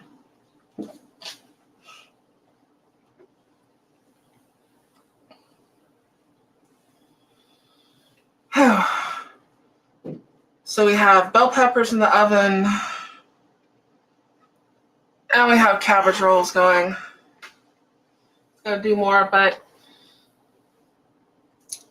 I screwed up and started chopping the other cabbage, and I shouldn't have done that. I should have went ahead and done all the rolls first and then chopped everything up. That would have been the smart thing to do, but I don't always do the smart thing. I am human. So you start off with a plan, and you end up on like plan C or D by the time you're done. Anyways, if you see this paprika in the store, with a little stay down here. You see this in the store, sweet Hungarian paprika. That is like the best paprika you can get.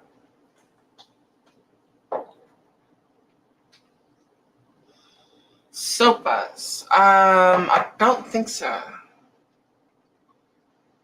I've made sopapillas.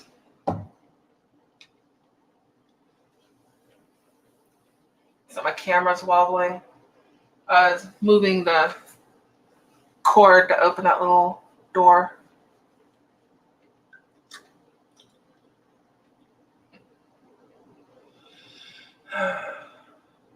Have problems with names of stuff now. Oh, a Portuguese cabbage dish. No, I may have had it before. I've had some friends, well, they weren't Portuguese, they were Brazilian, they spoke Portuguese. I made all kinds of their food, I just didn't ask what it was. I'm like, it's good, I'm eating, we're cool.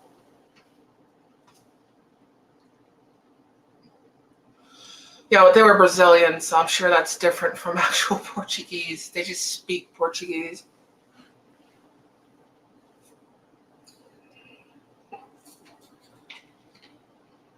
Most simple food is good. It's usually the best food.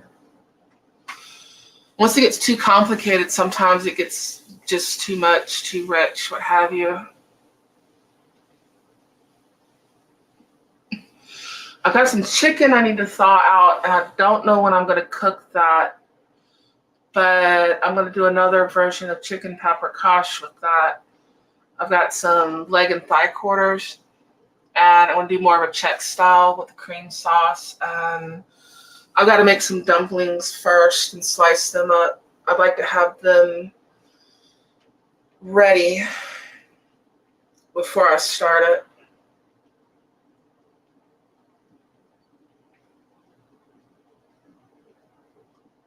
Yeah, Brazil used to be, like a Portuguese colony or something. Portugal was kind of not nice. Well, I think they probably treated the Brazilians better than they treated the Africans. That stuff was just brutal. Brutally insane, and not that long ago. It's like you think, oh, that's ancient history or something, or that's a few hundred years ago. No, it's not.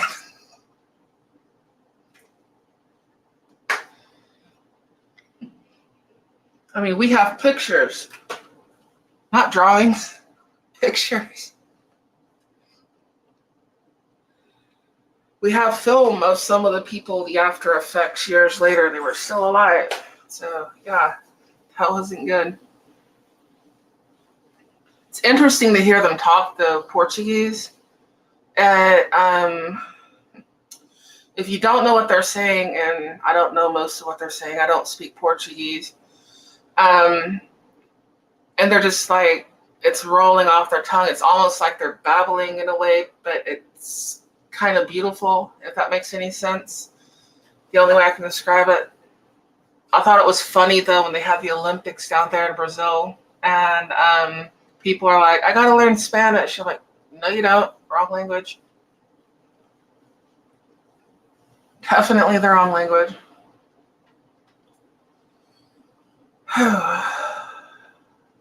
Trying to keep track of the time. Go further in. No? Oh, they're cooking. They're doing good.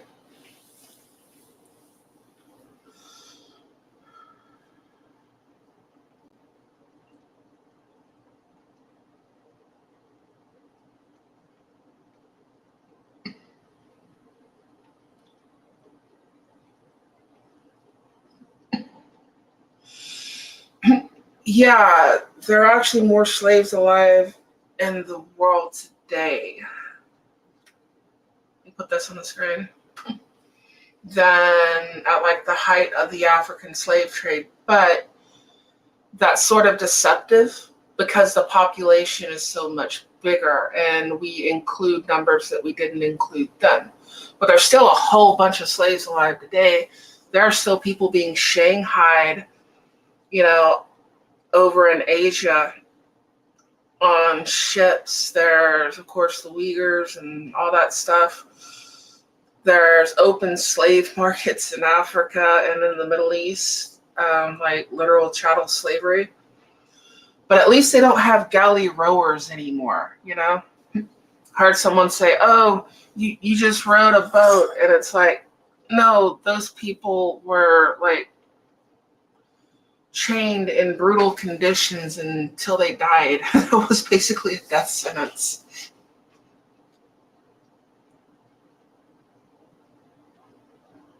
Yes, I will tell her hi. I will definitely tell her hi. But with the natives and stuff down in like Brazil and Chile and all those places, what was the country that had all, I think it was like tin and nickel and all that kind of stuff they found? Yeah, they didn't treat them much better. Getting all that ore out of there. I can't remember what country it is. I apparently got damage anyways to the language part of my brain. That's what my doctor was talking about. And Monday. So something like, what is the word? And that's what I have problems with. Like amniotic, aphasia, what have you. And it's like I know exactly what I'm trying to say. I know what the object is. It's like nouns and stuff that I'll have problems with, sometimes verbs, but sometimes language. I might know it in one language, and even though I know it in the other, I can't think of it. But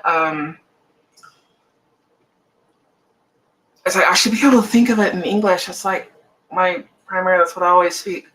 But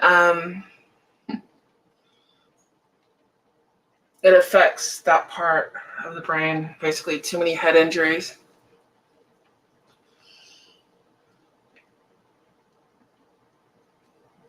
Yeah, Spain was pretty bad. And that started from the beginning. If you read like the journals that Columbus had and his first officers and what they did to people, that man was horrible. I mean, I'm sorry if you're Italian and they try to make him sound good for Italian immigrants and stuff, but the head dude was horrible. I think most of the world understands that now, though. Check on this.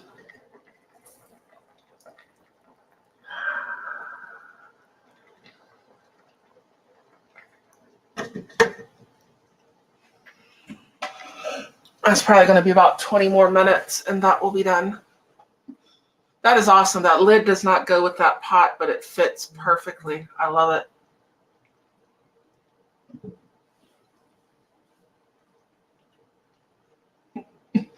You were able to comment once before YouTube stopped you.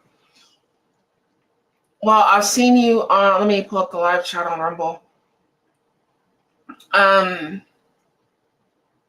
You were on Rumble last week, Eduardo, and on YouTube, I saw both. I've had problems with the comment sections on YouTube where it won't leave me a space to leave a comment. And then I'll have to like back out of it. Sometimes I'll have to completely back out of the chat,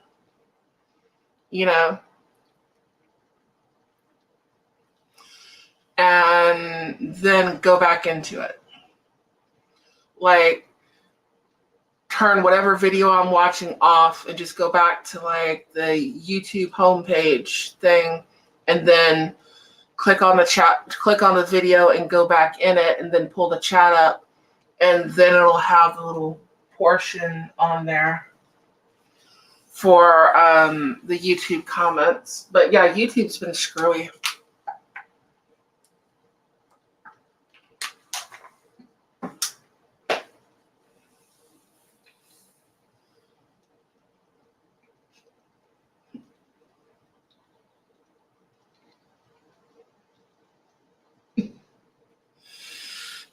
Yeah, that's why my videos are all not for kids, even though they're cooking videos and bike videos and stuff like that. And yeah, the bike videos don't necessarily need to be for kids or something. But I kind of speak my mind too. I believe in freedom of speech. That's why I usually don't ban or block or anything people. Like even on my Discord, if I don't agree with them or what have you, I'm of the generation that was like the speech that you need to protect the most is the speech that you don't like. Because there's no need to protect the speech that everyone likes, you know? So yeah, everything I do is pretty much, you know, well, it's not really PG-13. It's even less than that. Most everything I do is safe for kids. You know, some of my shorts more on Instagram, some of my bike shorts and stuff. You might not want little kids watching the Instagram reels, but most of my stuff it's really tame. It's just I have opinions on things like the Second Amendment, that sort of thing, and they don't like that. And I used to have a lot more uh, like gun videos and stuff like that on YouTube, but they kind of cracked down on that sort of thing. Yeah, not on a cooking chat, except maybe if I stub my toe. You might. I'm not guaranteeing you what language it's going to be in, but you might. Um, but yeah, not on a cooking chat or something. Maybe on a bike video or something. Now those, yeah, you're probably gonna hear me curse more or something like that, but kind of no need on a cooking video. No one's cutting me off. No one's trying to kill me while I'm cooking. Hop on a bike, it's like everybody on the freeway is trying to kill you. They can't see you. I don't know why. You can wear like flashing neon clothes, plug them into your bike, electric, and like stand out from everyone and they still won't see you. Yeah, the stove should not have been there. That'll be our excuse.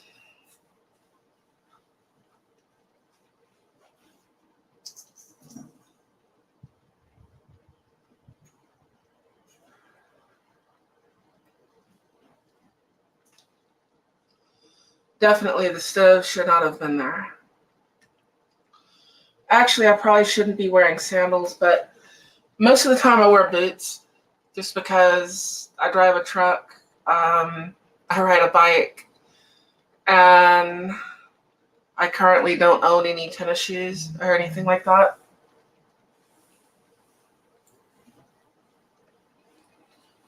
I got one wore out pair of sandals. I need to get some more. I need to get like a pair of tennis shoes and another pair of sandals. These are like Skechers sandals that I've had for years that they're well broken.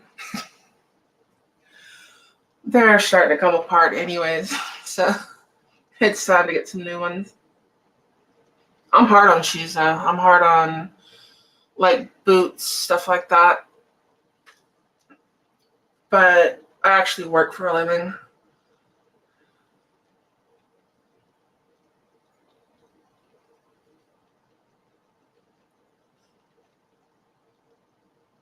Yeah.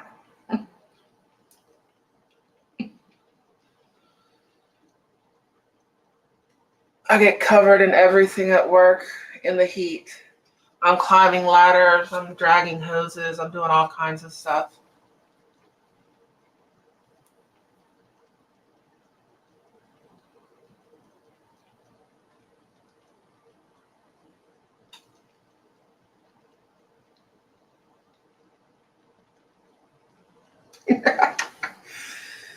Yeah. That song by Peaches. Yeah. Every once in a while there'll be something like that in there. Or there might be something by like ODB or something.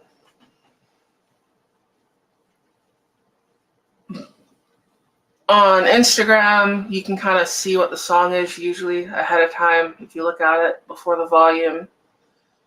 I don't think so on YouTube. But I just had let me see. I'm thinking 10 more minutes. I had a viewer request that I do cabbage rolls. So I'm doing cabbage rolls. With this stuff I need to get rid of and 2 cabbages.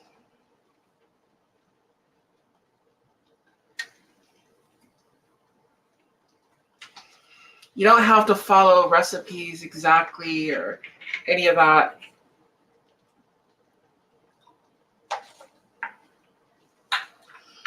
I mean, there are some things you need to be very specific with, but for the most part, doing stuff like this, you can tweak things, you can add things, you can play with it, you can get rid of things.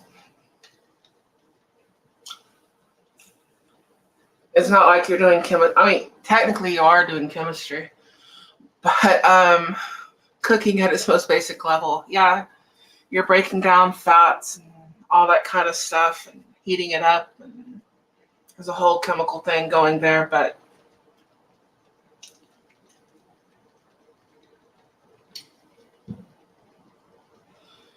Whopper sandwich. Yeah. I don't usually go to Burger King. Speaking of Whoppers, their burgers got smaller, their fries aren't that good. And I mean, their burger is good, and that's like the only thing there that's good, except maybe, what is it, chicken fries? And I don't eat a lot of fast food.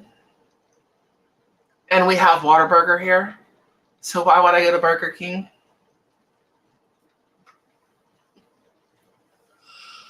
Yeah, that's something different. It's kind of hard to come up with like grandma's recipes and stuff because a lot of the times grandmothers didn't write recipes down. They just had their dishes that they cooked, and they used a pinch here and a dash here, and they kind of, they weren't using measuring spoons. And then you try to figure it out how much was this and how much was that. I miss my grandmother greatly. I miss my great aunts. Miss my grandfather.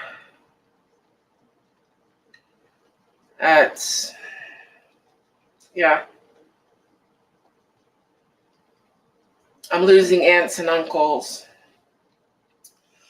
My father's been gone, what is that, 6, 7 years now. My wife's father's gone. We both got our mothers. My mother's not in that great of health.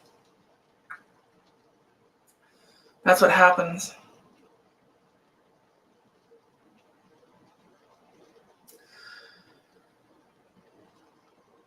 We were born in the 70s, so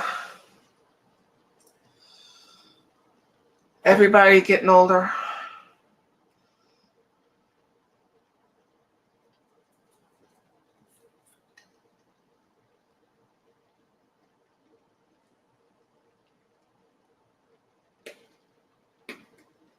Sometimes I'll put tape on these.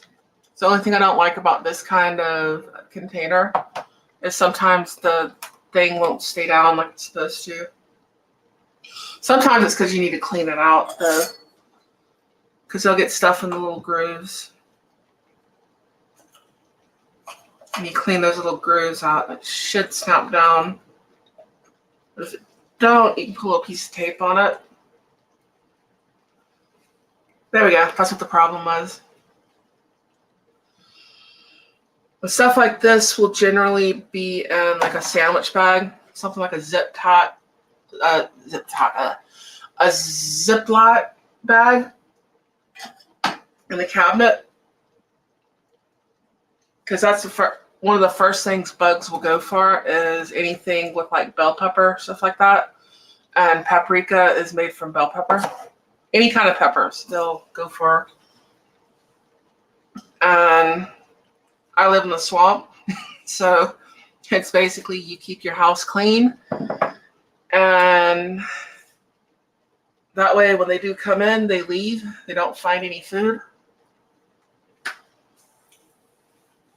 You know, now everybody misses grandma.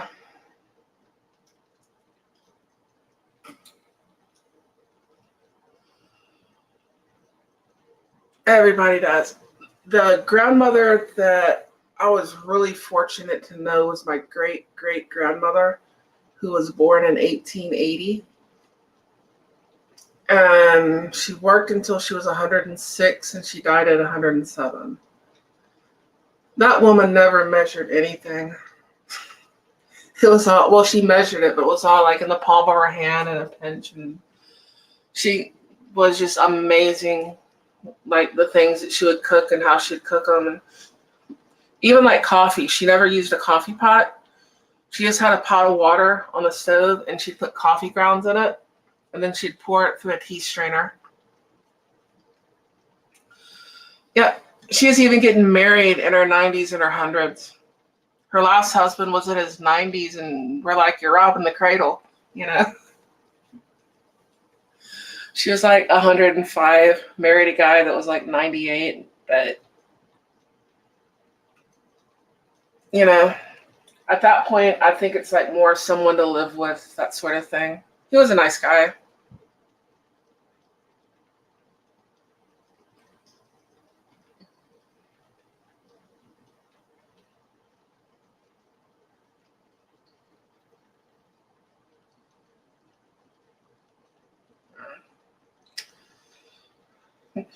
A lot of things too, a lot of recipes and stuff come from figuring things out. You know, like you may not have all of the ingredients or something and you're trying to make do, that sort of thing. And you try to find a way to make it work. Like when I'm doing like brombarachka, stuff like that.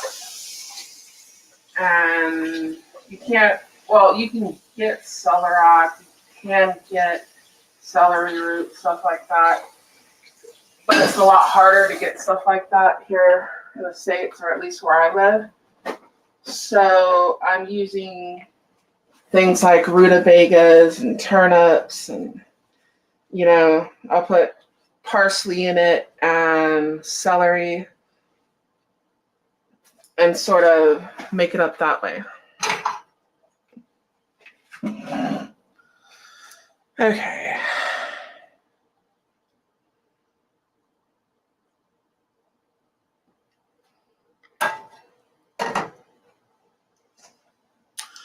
I'm going to take a look at this and see how we're doing.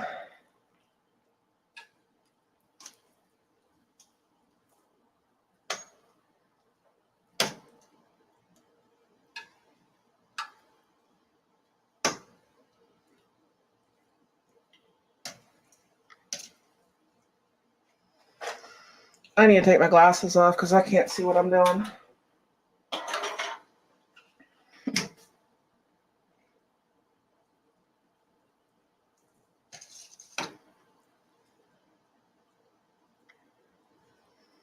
I don't want to tear open the cabbage rolls.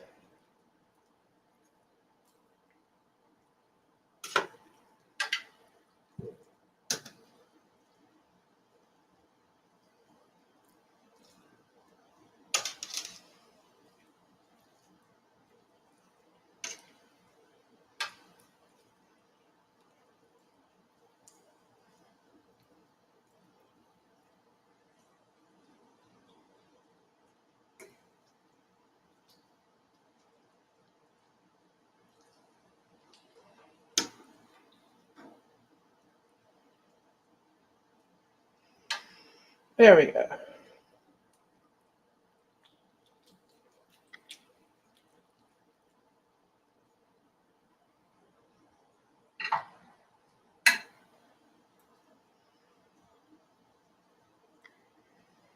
Need something to put that in.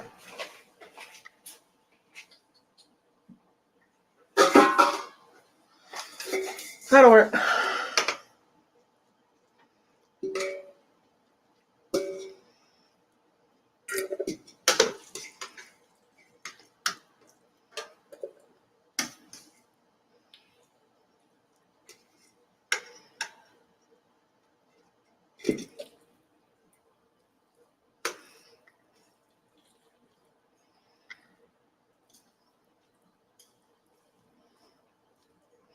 Usually you'd have like big thick slices of like pork, stuff like that in there, not bacon. I just wanted to use up the bacon.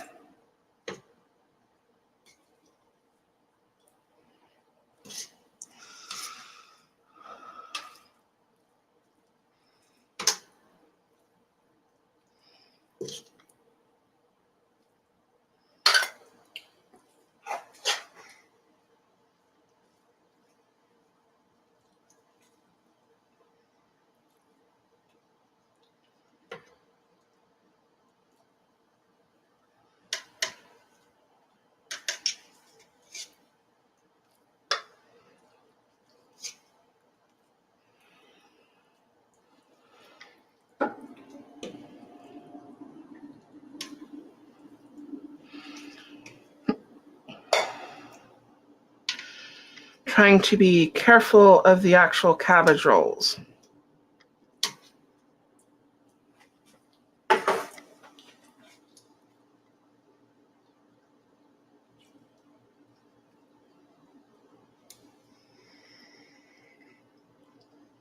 I have screwed up enough things tonight. I don't need to do that. I don't need to mess up anymore.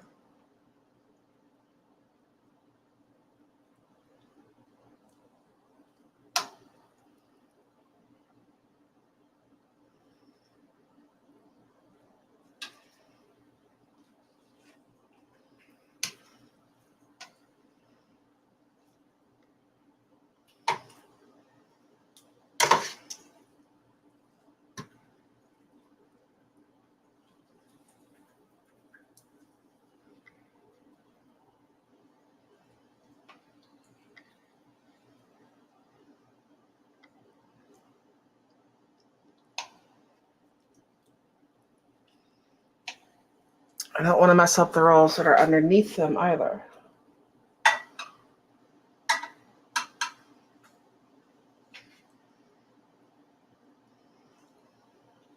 Trying to be kind of delicate.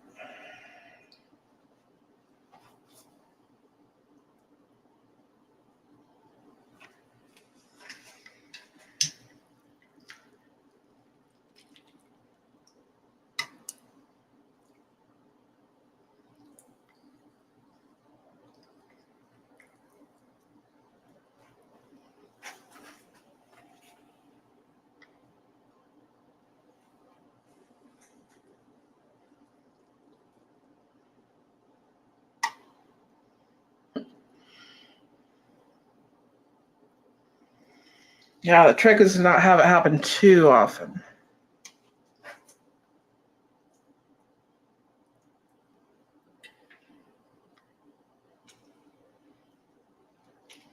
So that can be a problem. That one's wanting to unroll on me.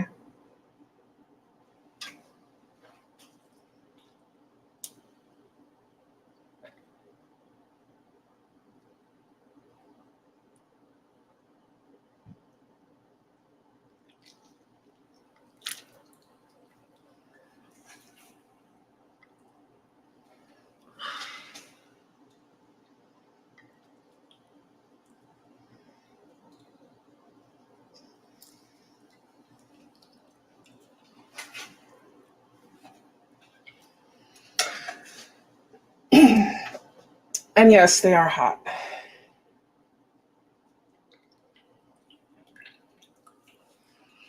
Just one of the hazards of cooking. Burning your fingers. You should see me with tortillas.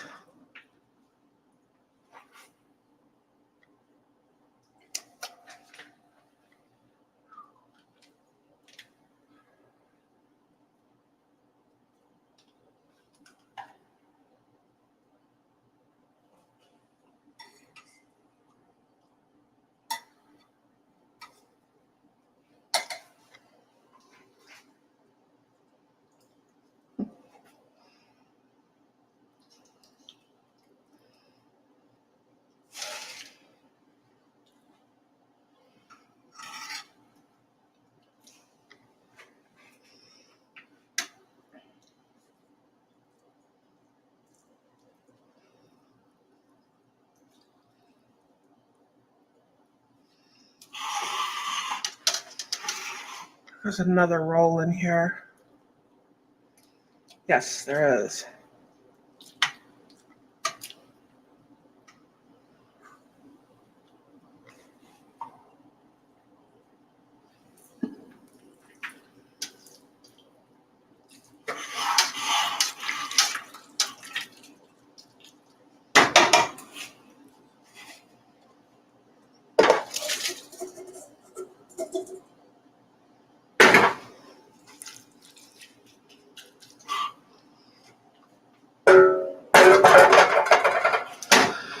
As I'm making a mess,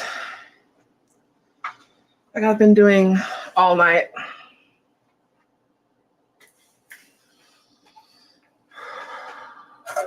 I know what I can use that for. I need to rinse it out.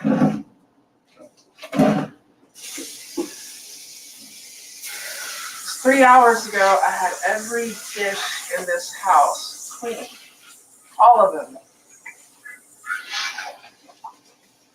All the silverware, all the everything.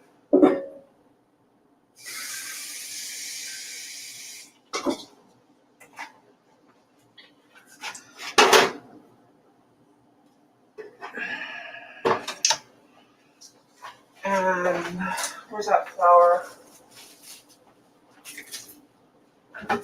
I have one that got busted. I'll use that one.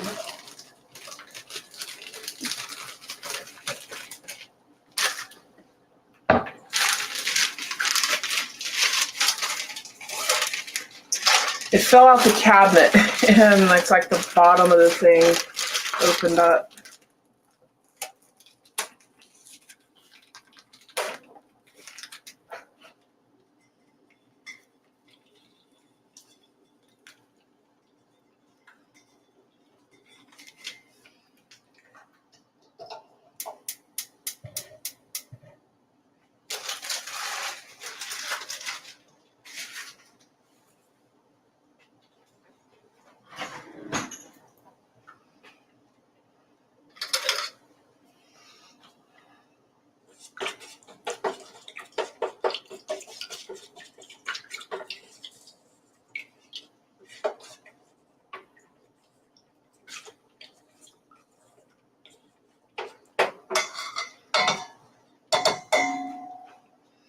I need to add some more water.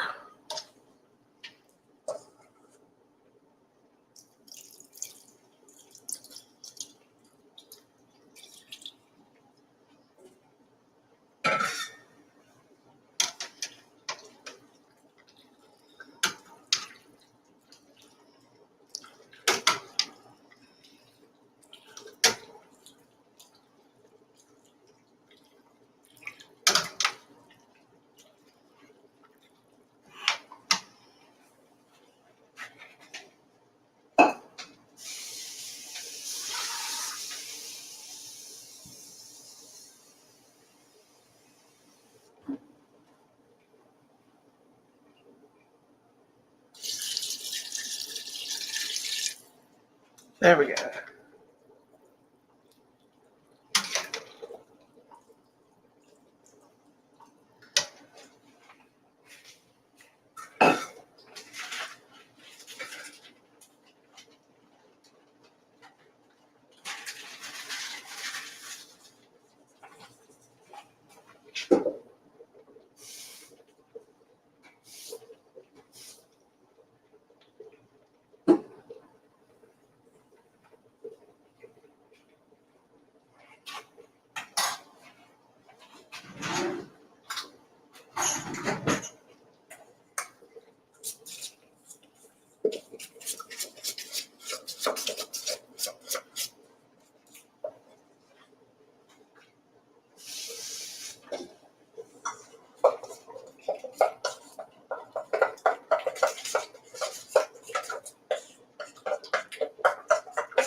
I'm just thickening it with flour and water.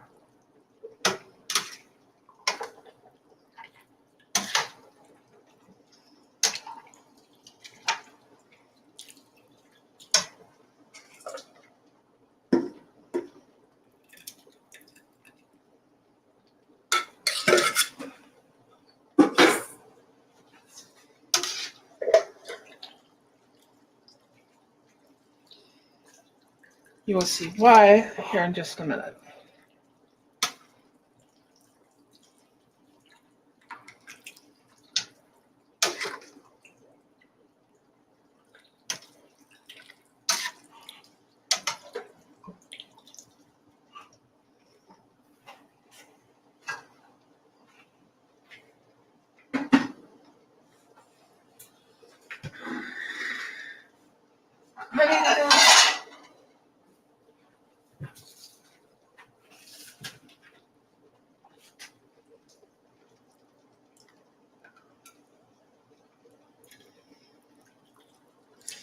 This would be good with bread, dumplings, like Czech dumplings, something sliced. I don't have any dumplings made.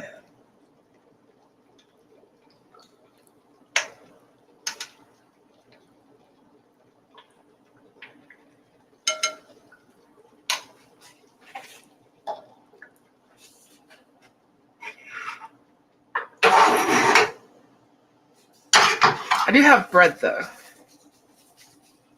We will be good there. And I'm not going to be real fancy with it. Or I might be. Those things are hot.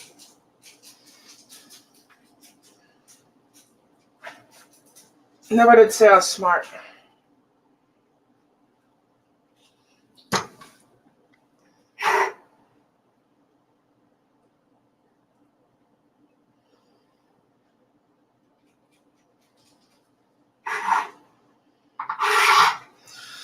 Now where can I take a picture of this?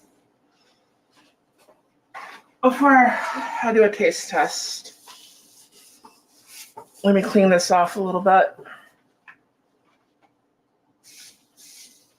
And take a picture. For the internet.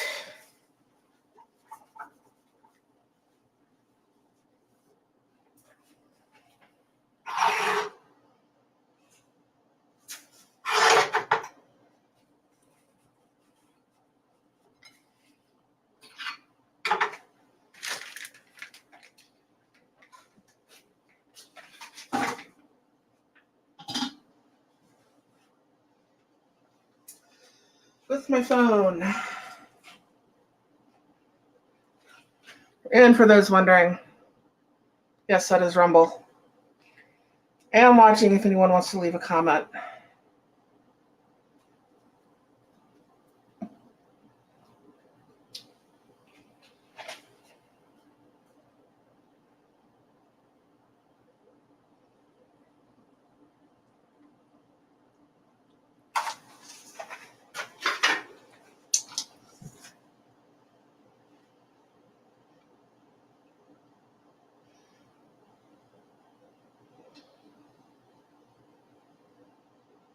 One photo.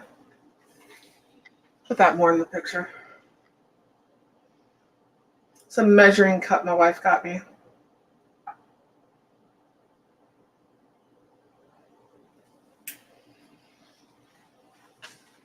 And I'll go back to the comments.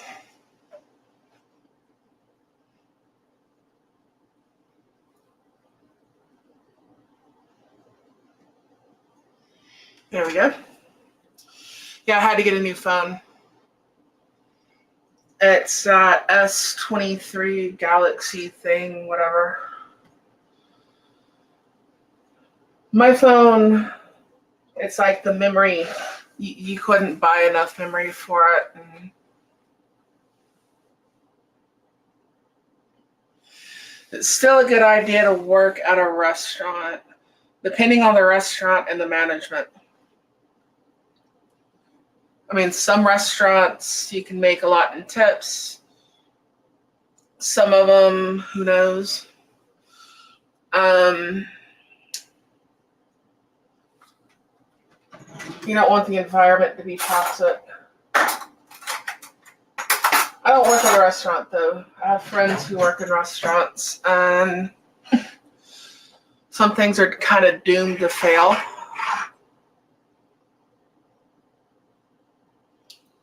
Try my venison.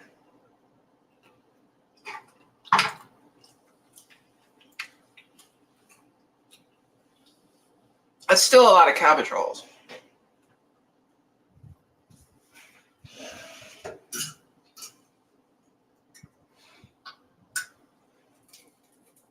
I'm sitting here talking, and I need to take these bell peppers out.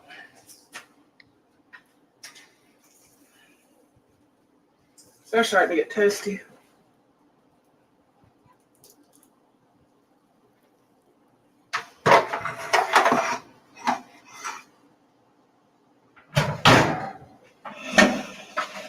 Before I burn them.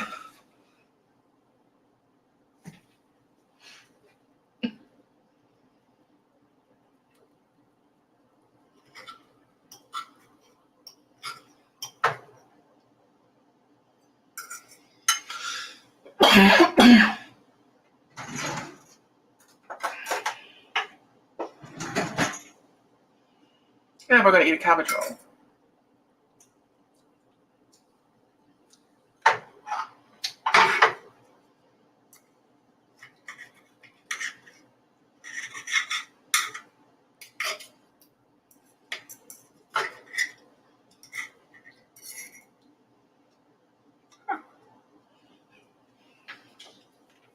I'm still making a mess,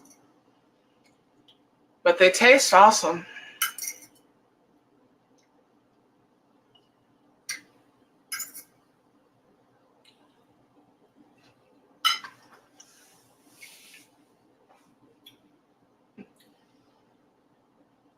Is soybean oil good? Not really.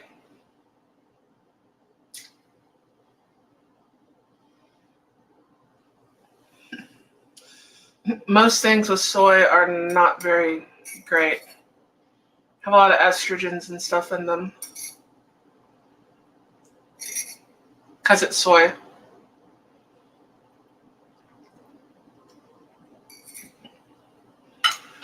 So like if you get olive oil, you want to look at the back of the bottle. Ingredients. Olive. You don't want it to say any other kind of stuff on there.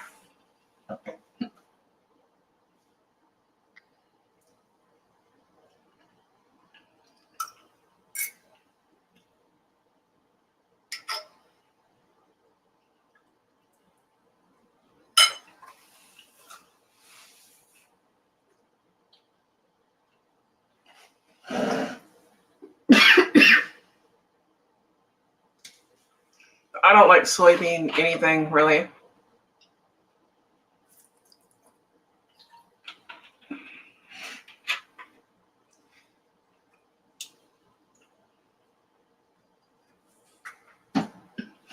I'll use it for diesel. Wasn't there that guy in Colorado that had like an old International Scout that was set up to run like French fry grease? Which would be great until wintertime. Imagine that thing would freeze up on you.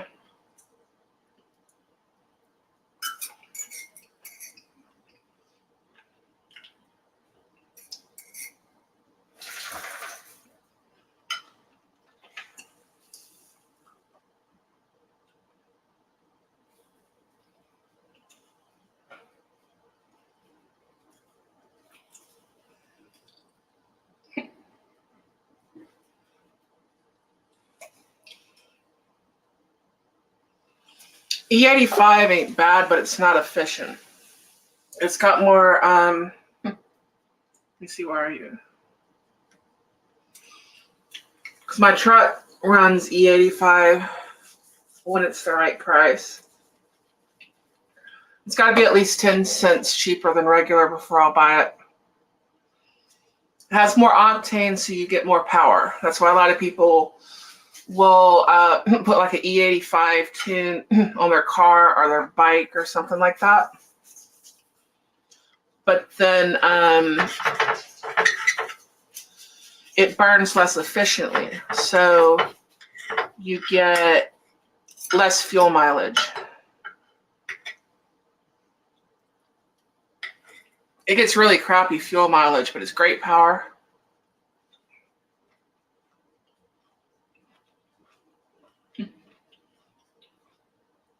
Yeah, and if it gets cold, I mean, I can keep diesel from gelling up. You cut it with kerosene. The old timers had it right.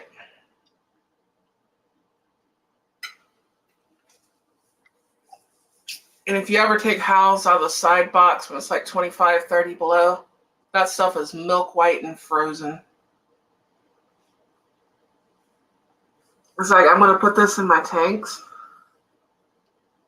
I mean, it's not frozen solid, but it's like, you're not putting that in your tanks. You want to keep your fuel. You start cutting it with kerosene, running 50-50, and you won't have a problem. Which you're just increasing the kerosene content, because diesel is kerosene.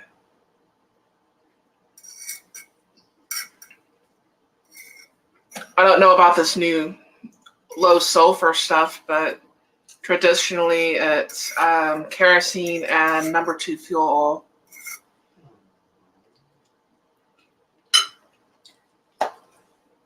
They used to fill up, I think, like the first 2 compartments with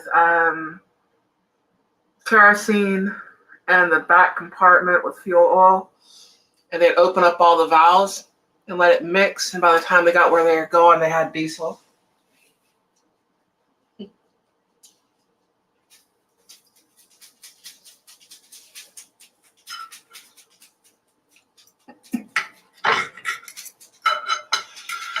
So what y'all think of me making a mess, making cabbage rolls?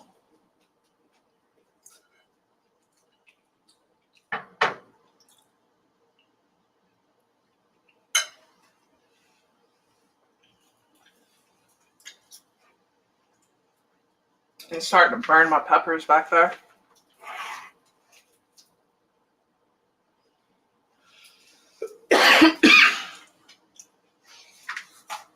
Sorry for the coughing. I get one of these rolls out of the way, I'll start into one of them peppers.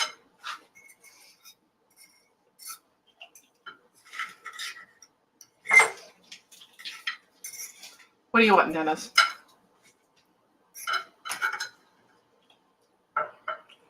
I'm not stupid enough to give you cabbage.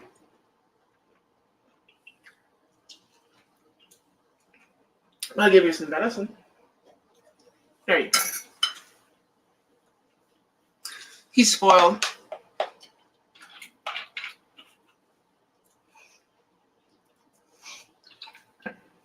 Oh yeah, the low sulfur. We used to,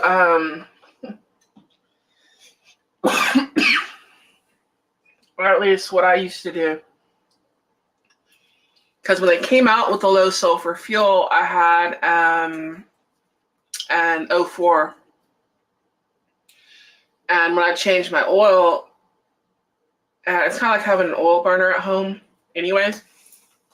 Perfectly legal way to get rid of your waste oil. I would pour it into quart containers. And every time I'd fill up, I'd put a quart in each tank. And that kind of helped with the lubricity, or however you want to call it.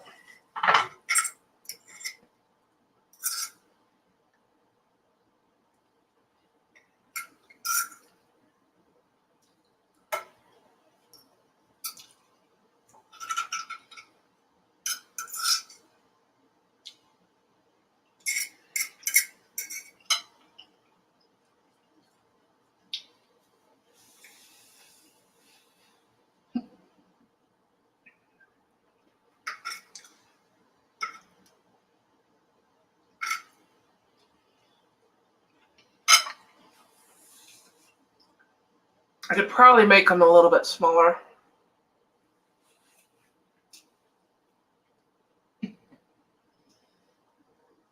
Yeah.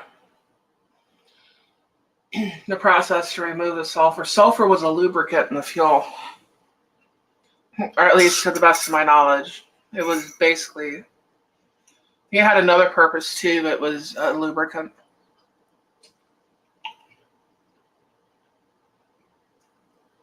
I think Elvis died of peanut butter.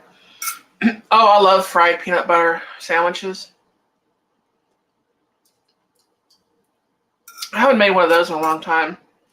Speaking of Elvis, fried peanut butter, banana, and bacon sandwich.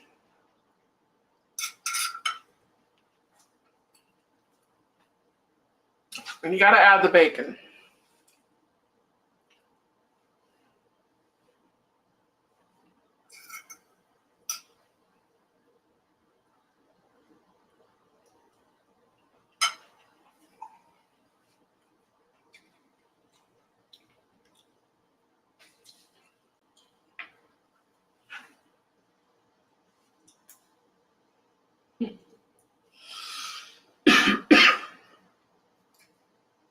A lot of things can mess with your stomach.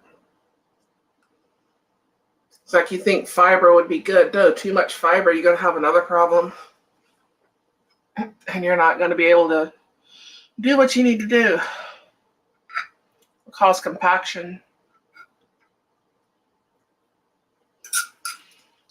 It's like you need it. You don't need that much.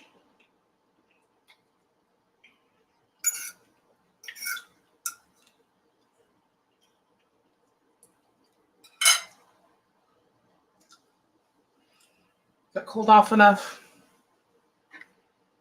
I don't know. I had to get out of the oven real quick. So, I'm going to try to slide this back there with one hand because this is a big pot.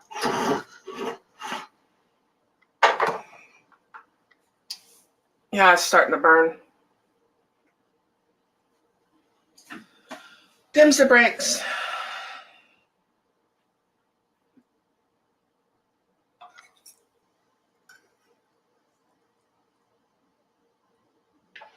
Just the very top, though.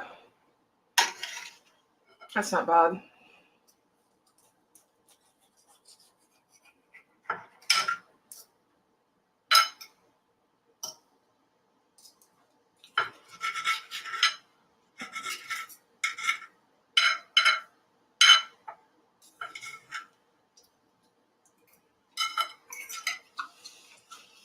I'm pretty good.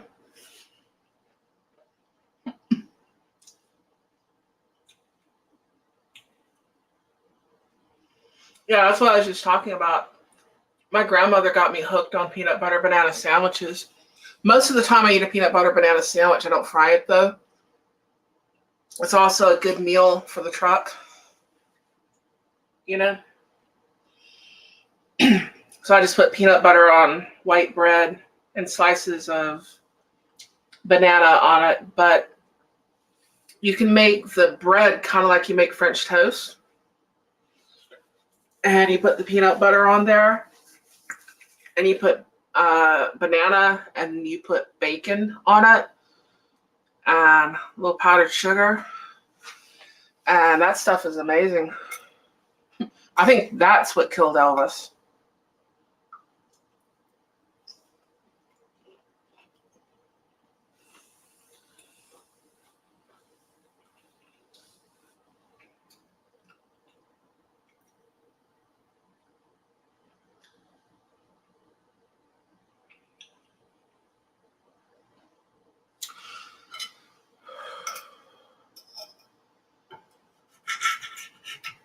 And for spur of the moment, stuffed peppers. They're pretty good. They're really good.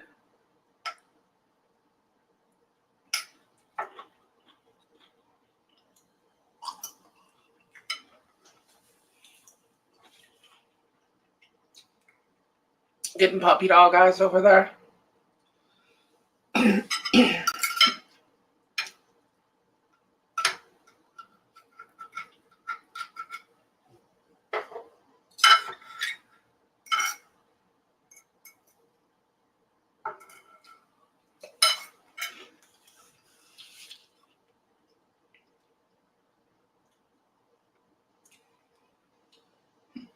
But anyways,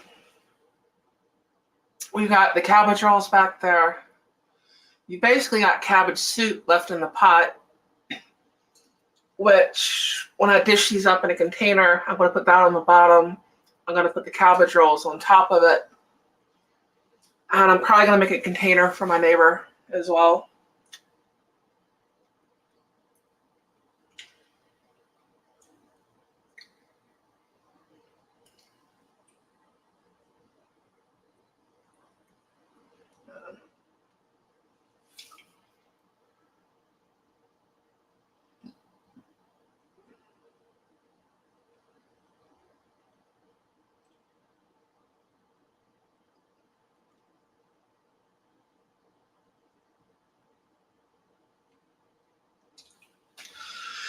But that's cabbage rolls.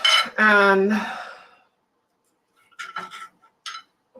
spur of the moment, stuffed bell peppers.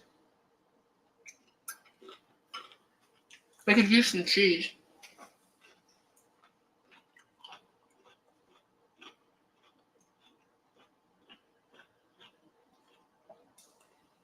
I'm going to have to plate all this stuff up. Well, I'm going to put it all in containers, put it in the fridge, clean the kitchen, and go to bed.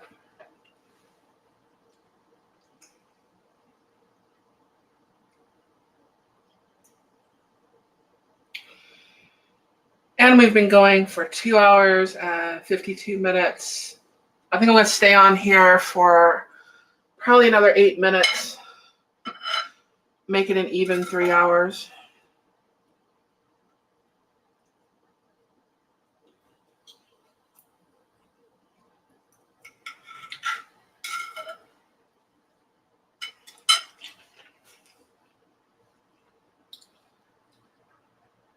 And then I'll end the chat.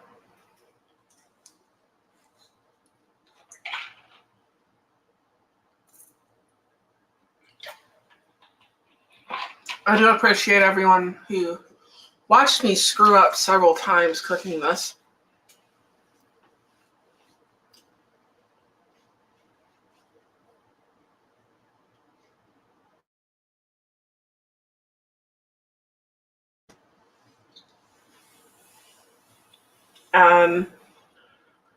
If you haven't liked the video yet, please do me a favor and leave me a like. It helps with the algorithms and stuff like that.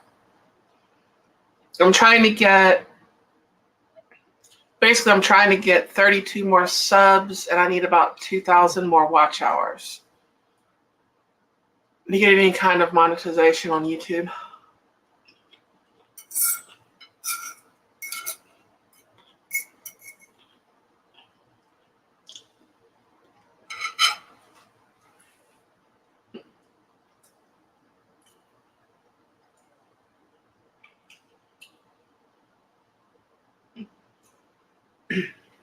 Yeah, Eduardo, I pretty much stay away from soy, anything.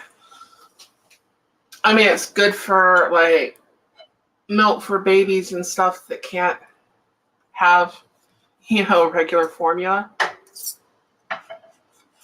Stuff like that. It has its uses. They just put it in too much stuff, kind of like corn syrup. They put it in too much stuff.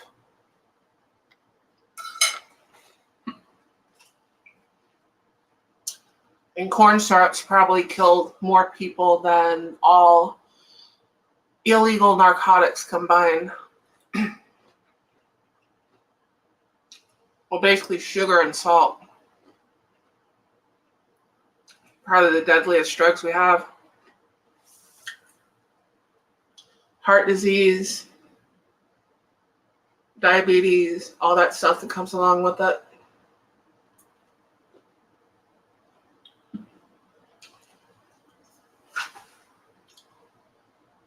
Now, soy sauce is good when you're, it has its purpose. You're eating Chinese food, something like that. It's just they put it in too much stuff.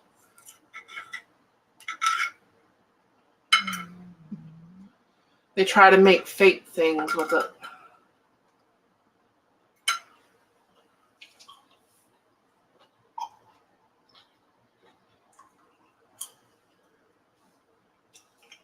I mean, they make soy with turkey and make hamburgers and stuff out of it, or just make plain veggie burgers.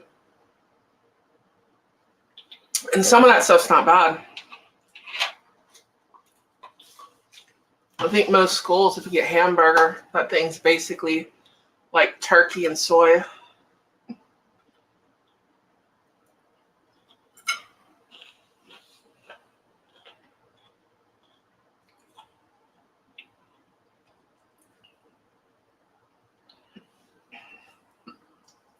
Have you noticed they keep changing the names of ingredients and stuff though? Because people catch on and they don't want things. Like, you hear my dog back there? Like corn syrup, stuff like that.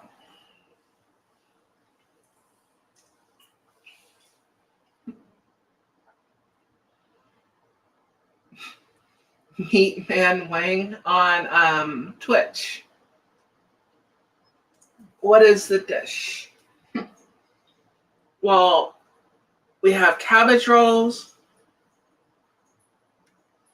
and I put the excess meat into, at the spur of the moment, just some stuffed peppers.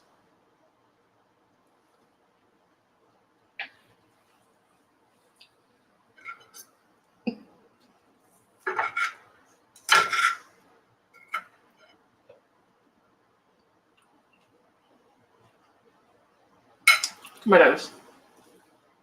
Here you go.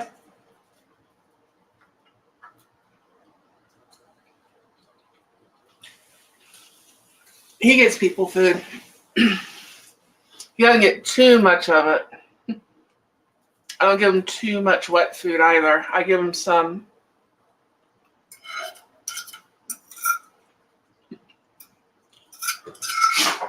We both stay happier that way.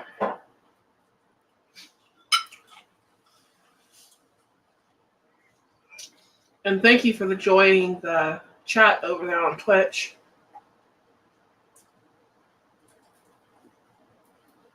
I do appreciate it.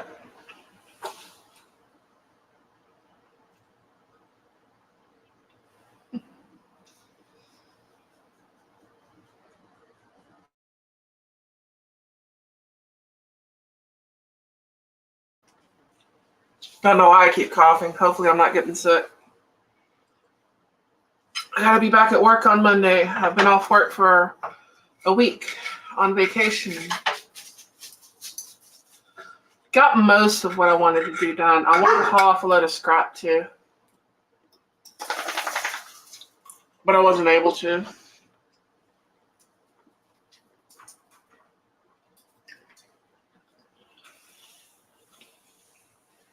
That would be Dennis, y'all heard barking.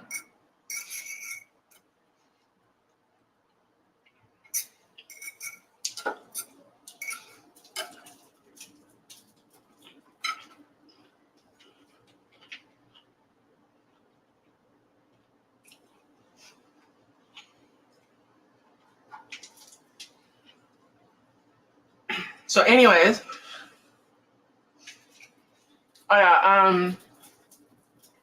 also you notice the name of like what used to be called maple syrup and stuff like that. I don't know if there's a lawsuit or something. But a lot of them, they started calling them breakfast syrup and that sort of thing, because they're basically corn syrup. They're not maple syrup. It's false advertisement. That's why that happened. And then there's like honey. A lot of the honey isn't honey, it's corn syrup. So many things like that. You know, you think you're eating healthy and it's honey and it's all this stuff. And hopefully you're not using it for antibacterial properties, because you want real honey for that if that's what you're going to use it for. Not corn syrup. Then you have the problem with things being pasteurized. It's like sauerkraut. People will eat sauerkraut for like a, what do they call it, microbiotic kind of thing. What is the word? basically for your gut health.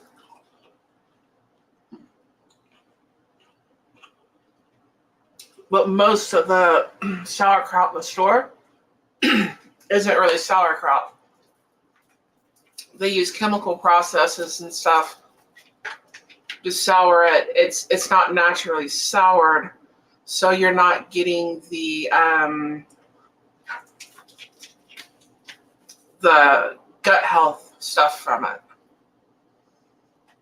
So you can't win, you try to eat the right foods, but you can't win for losing because they do stuff like that. Or like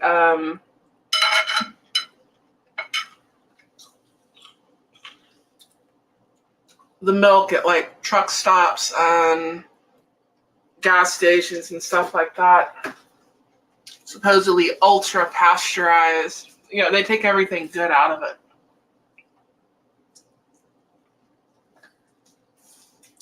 Probiotics, yes, that's it.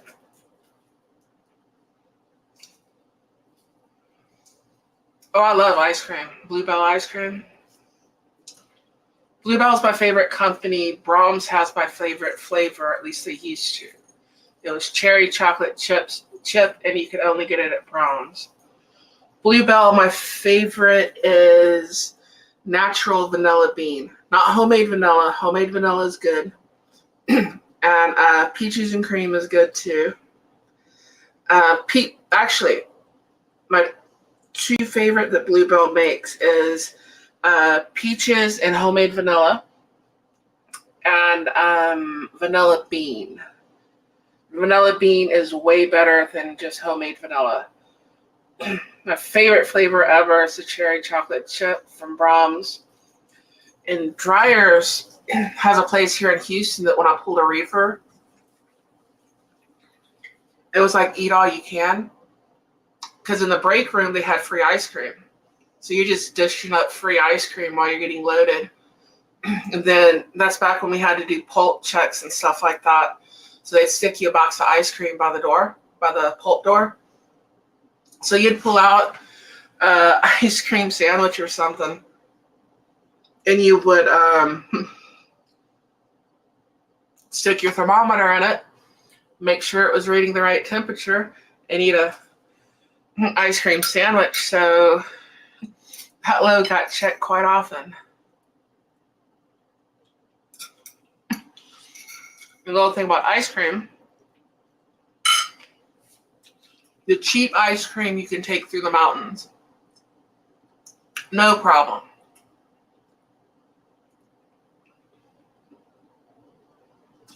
The expensive ice cream you can't take through the mountains because it'll pop all the lids on them. The reason is the expensive ice cream is filled up with so much air, to make it smoother texture, stuff like that. They pump the air into it, and the cheaper ice cream doesn't have that. Ice cream looking challenge ruins your love of the food.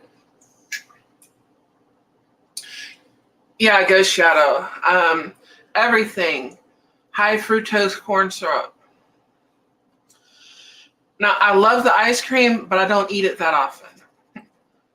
Now, I used to sit down with like a half gallon of, like Bluebell Rocky Road, and I'd have like a big Miller Grande when I got home. That would freak my grandmother out.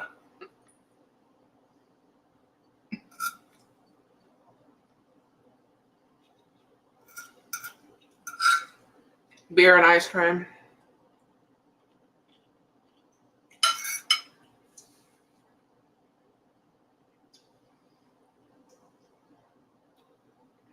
Root beer float. Yeah, kind of.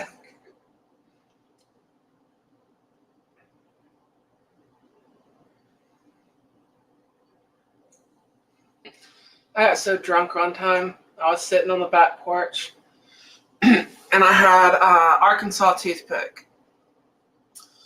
And I was throwing it at the shed. I'd walk over there, I'd grab it, I'd walk back. I'd sit out for a while, drink a beer, some ice cream, throw it at the shed. And then it hit wrong. and it came back and it went right through my boot, split between like my second and third toe, and was sticking out the bottom of my boot.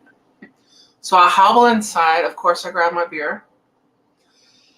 And I was trying to figure out what to do, and I ended up pulling it out of my boot and my foot, and my grandmother nearly fainted while I did that.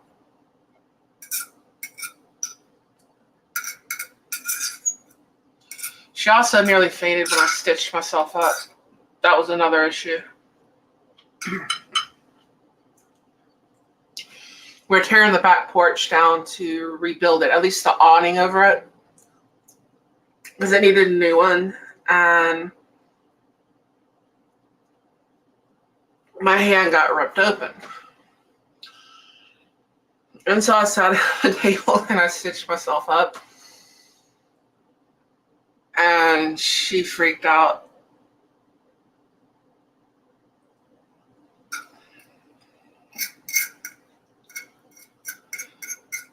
Stupid things we do when we're younger. I can't really say younger though. So I do plenty of stupid things now.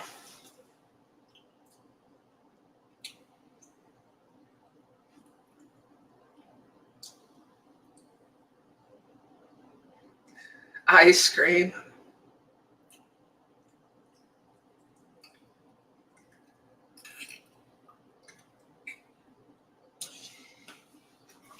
I remember when it would snow up in Oklahoma, because I go back and forth growing up between Oklahoma and Texas. And when it would snow, especially, what was that year? 88 or 89, we got like 3 foot of snow in April. And we're making snow ice cream. That was awesome. I remember making ice cream, like actually making ice cream. That's a lot of work.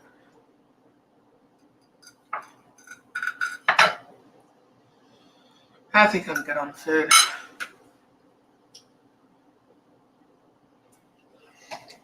Good news for my doctor's appointment Monday was I lost 30 pounds. So that was awesome.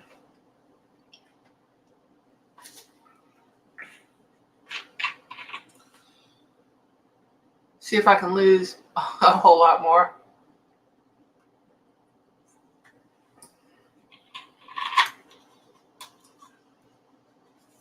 And it's not that I don't drink Cokes. I do. I don't drink them all the time. The problem I was having was like you're just drinking Cokes driving down the road. And that will catch up with you quickly. Drinking a lot more water. Drinking sugar-free options when it's available. And then every once in a while I'll have ice cream. Every once in a while I'll have like an actual Coke or an actual Pepsi, which I'm drinking right now. Sometimes I'll have a beer, not very often. I'm not really a huge beer drinker, at least not anymore. I buy a case of beer, and a year later I'm wondering if it's still good to drink because I haven't drank all of them. Now, scotch or vodka, that's a different story. I still don't drink it that often.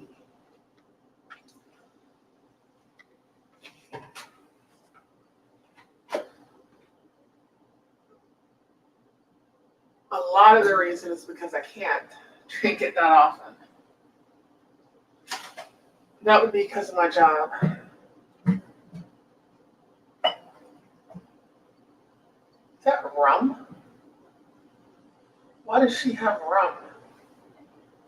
Has it been open?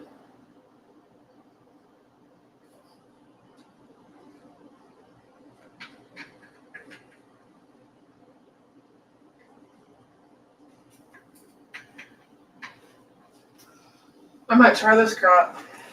I think I go to work Monday. I can't drink anything tomorrow or after this. I think it's already midnight. I'll try whatever the hell this is. I got vodka, but I'll try that.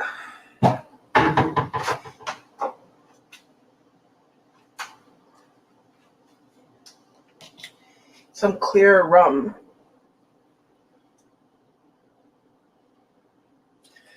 Beer is good for your stomach, yes. Real beer.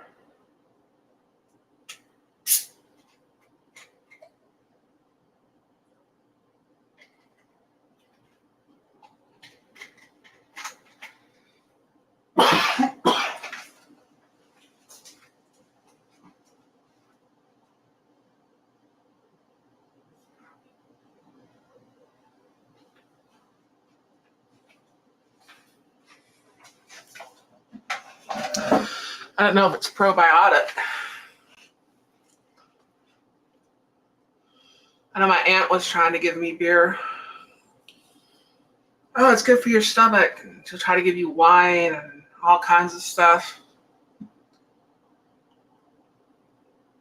Like, I'm good. Want a drink, it's usually liquor. It's in a glass. No need to ruin alcohol by mixing it. Now that there are a few mixed drinks that I actually like. I mean, I do like a White Russian. And that's more because it's one of the first mixed drinks I ever had. My mom was a bartender when I was little, and she made me a White Russian.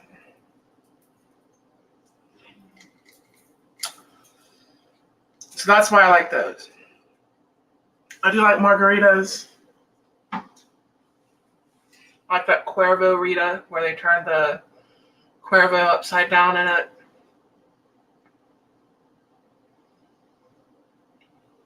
Or a good margarita, like on the rocks kind of thing. If I'm eating fajitas or something like that. But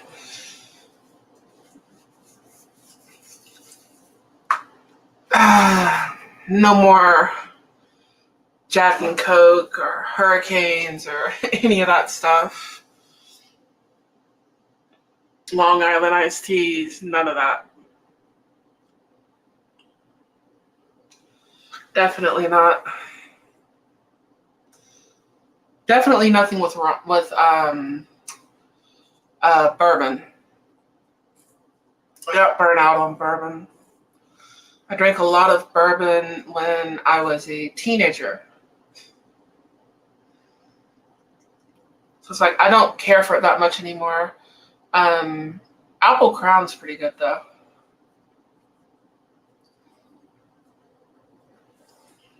Anyways, I've been going for 3 hours and 13 minutes, and thank you all for watching. I gotta put all this stuff up, and I will catch y'all later. So, thank you so much.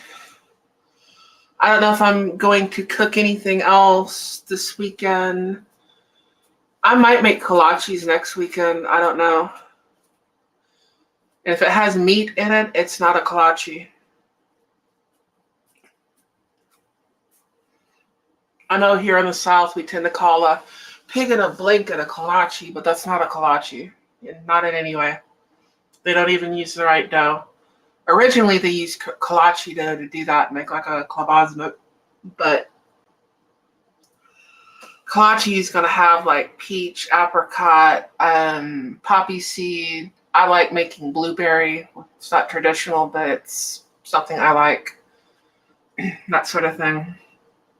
I might do that next weekend. I do know I'm running local next week. As far as I know so far, that can change. But we'll see. And thank you so much for watching, especially if you stayed this long. I need the watch time. And I will catch you all later. I'm going to go ahead and push the end stream thing. So, thank you, and bye.